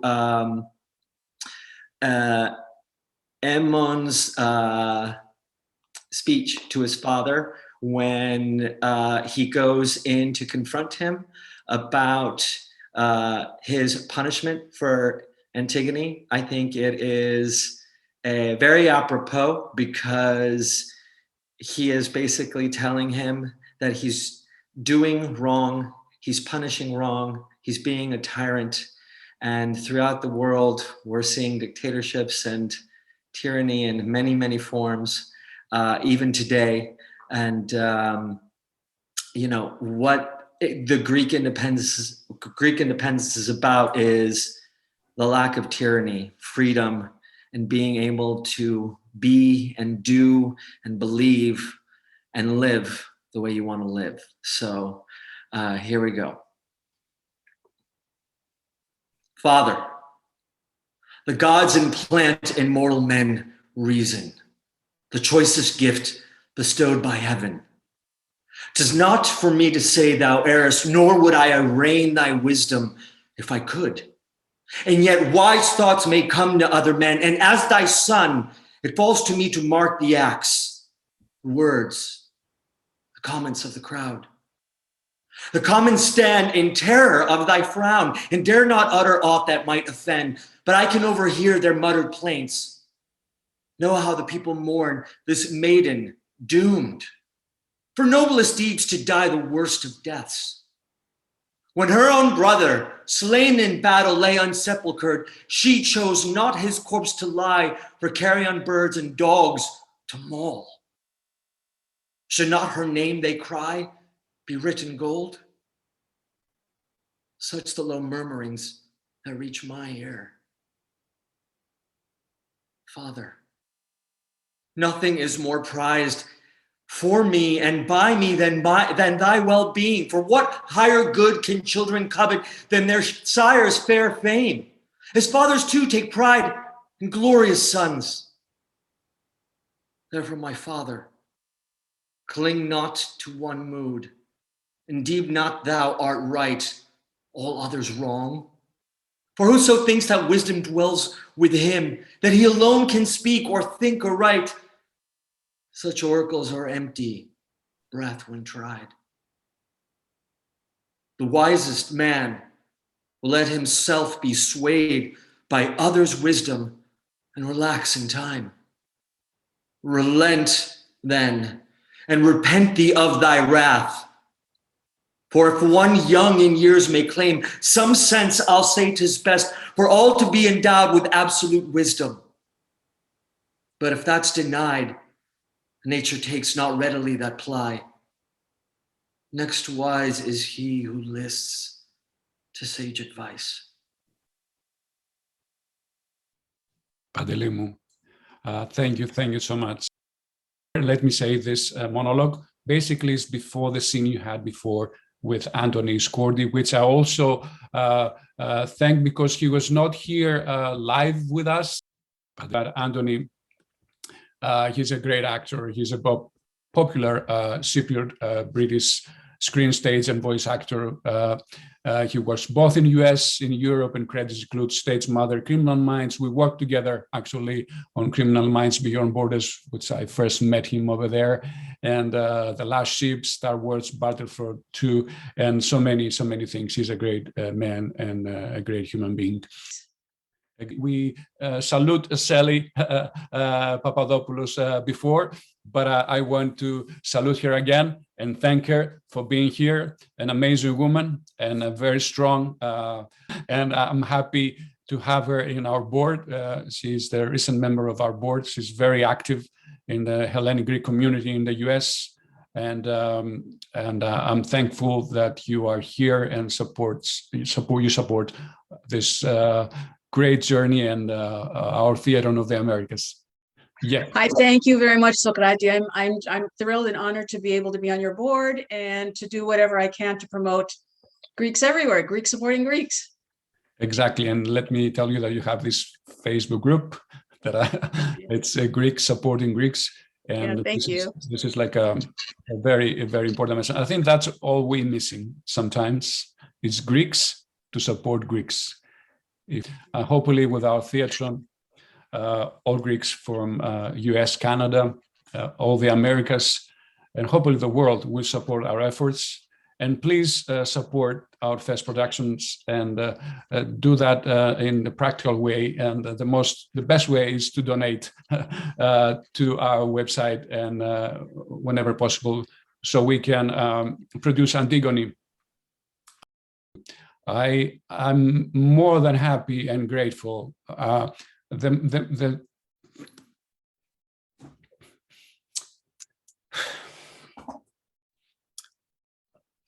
I'm touched. I'm deeply honored. I can tell you. Anyway, I'm grateful to all of you. That was an amazing event. And thank you all the people from all over the world that joined this day. If we unite, this is magic happens. And what happened here today was magic. I thank all the people that came from all over the world, from UK, Saudi Arabia, Hong Kong, Romania, amazing actors with great talents. Great people are humble and open. And I mentioned Julian Sant, Deepak Chopra, Eleftheria Deco. Eleftheria is here every moment of this event. Let me mention that. And I'm grateful to her. And the best way to celebrate our Greek heritage, the Greeks, is to continue doing, to do actions that define our life, our future. and hopefully our actions will help this world to become a better place. With that note, I thank you, all of you, that you were here today. Everyone who watched our event, it was long, but I hope people all over the world they enjoyed this. And Eleftheria's Deco video was something amazing, and I'm thankful that she chose to present this video to our event. And this video will, with your permission, later will be online, and I hope more people will have the chance to watch it and support our Theatron and bring our messages and our message to the world. Thank you, thank you, thank you from the bottom of my heart. I'm grateful to all of you. Thank you, Socrates. Thank you, thank you. I send you my love, and to everyone who watched this event. Thank you. And follow our Theatron, Instagram, Facebook, and donate. Thank you so much. Congratulations, Socrates. Thank you. Bye-bye. Thank you. Thank you, all of you, too. Beautiful. Thank you, thank you. Bye to anyone of you. Δεν θέλουμε να φύγουμε.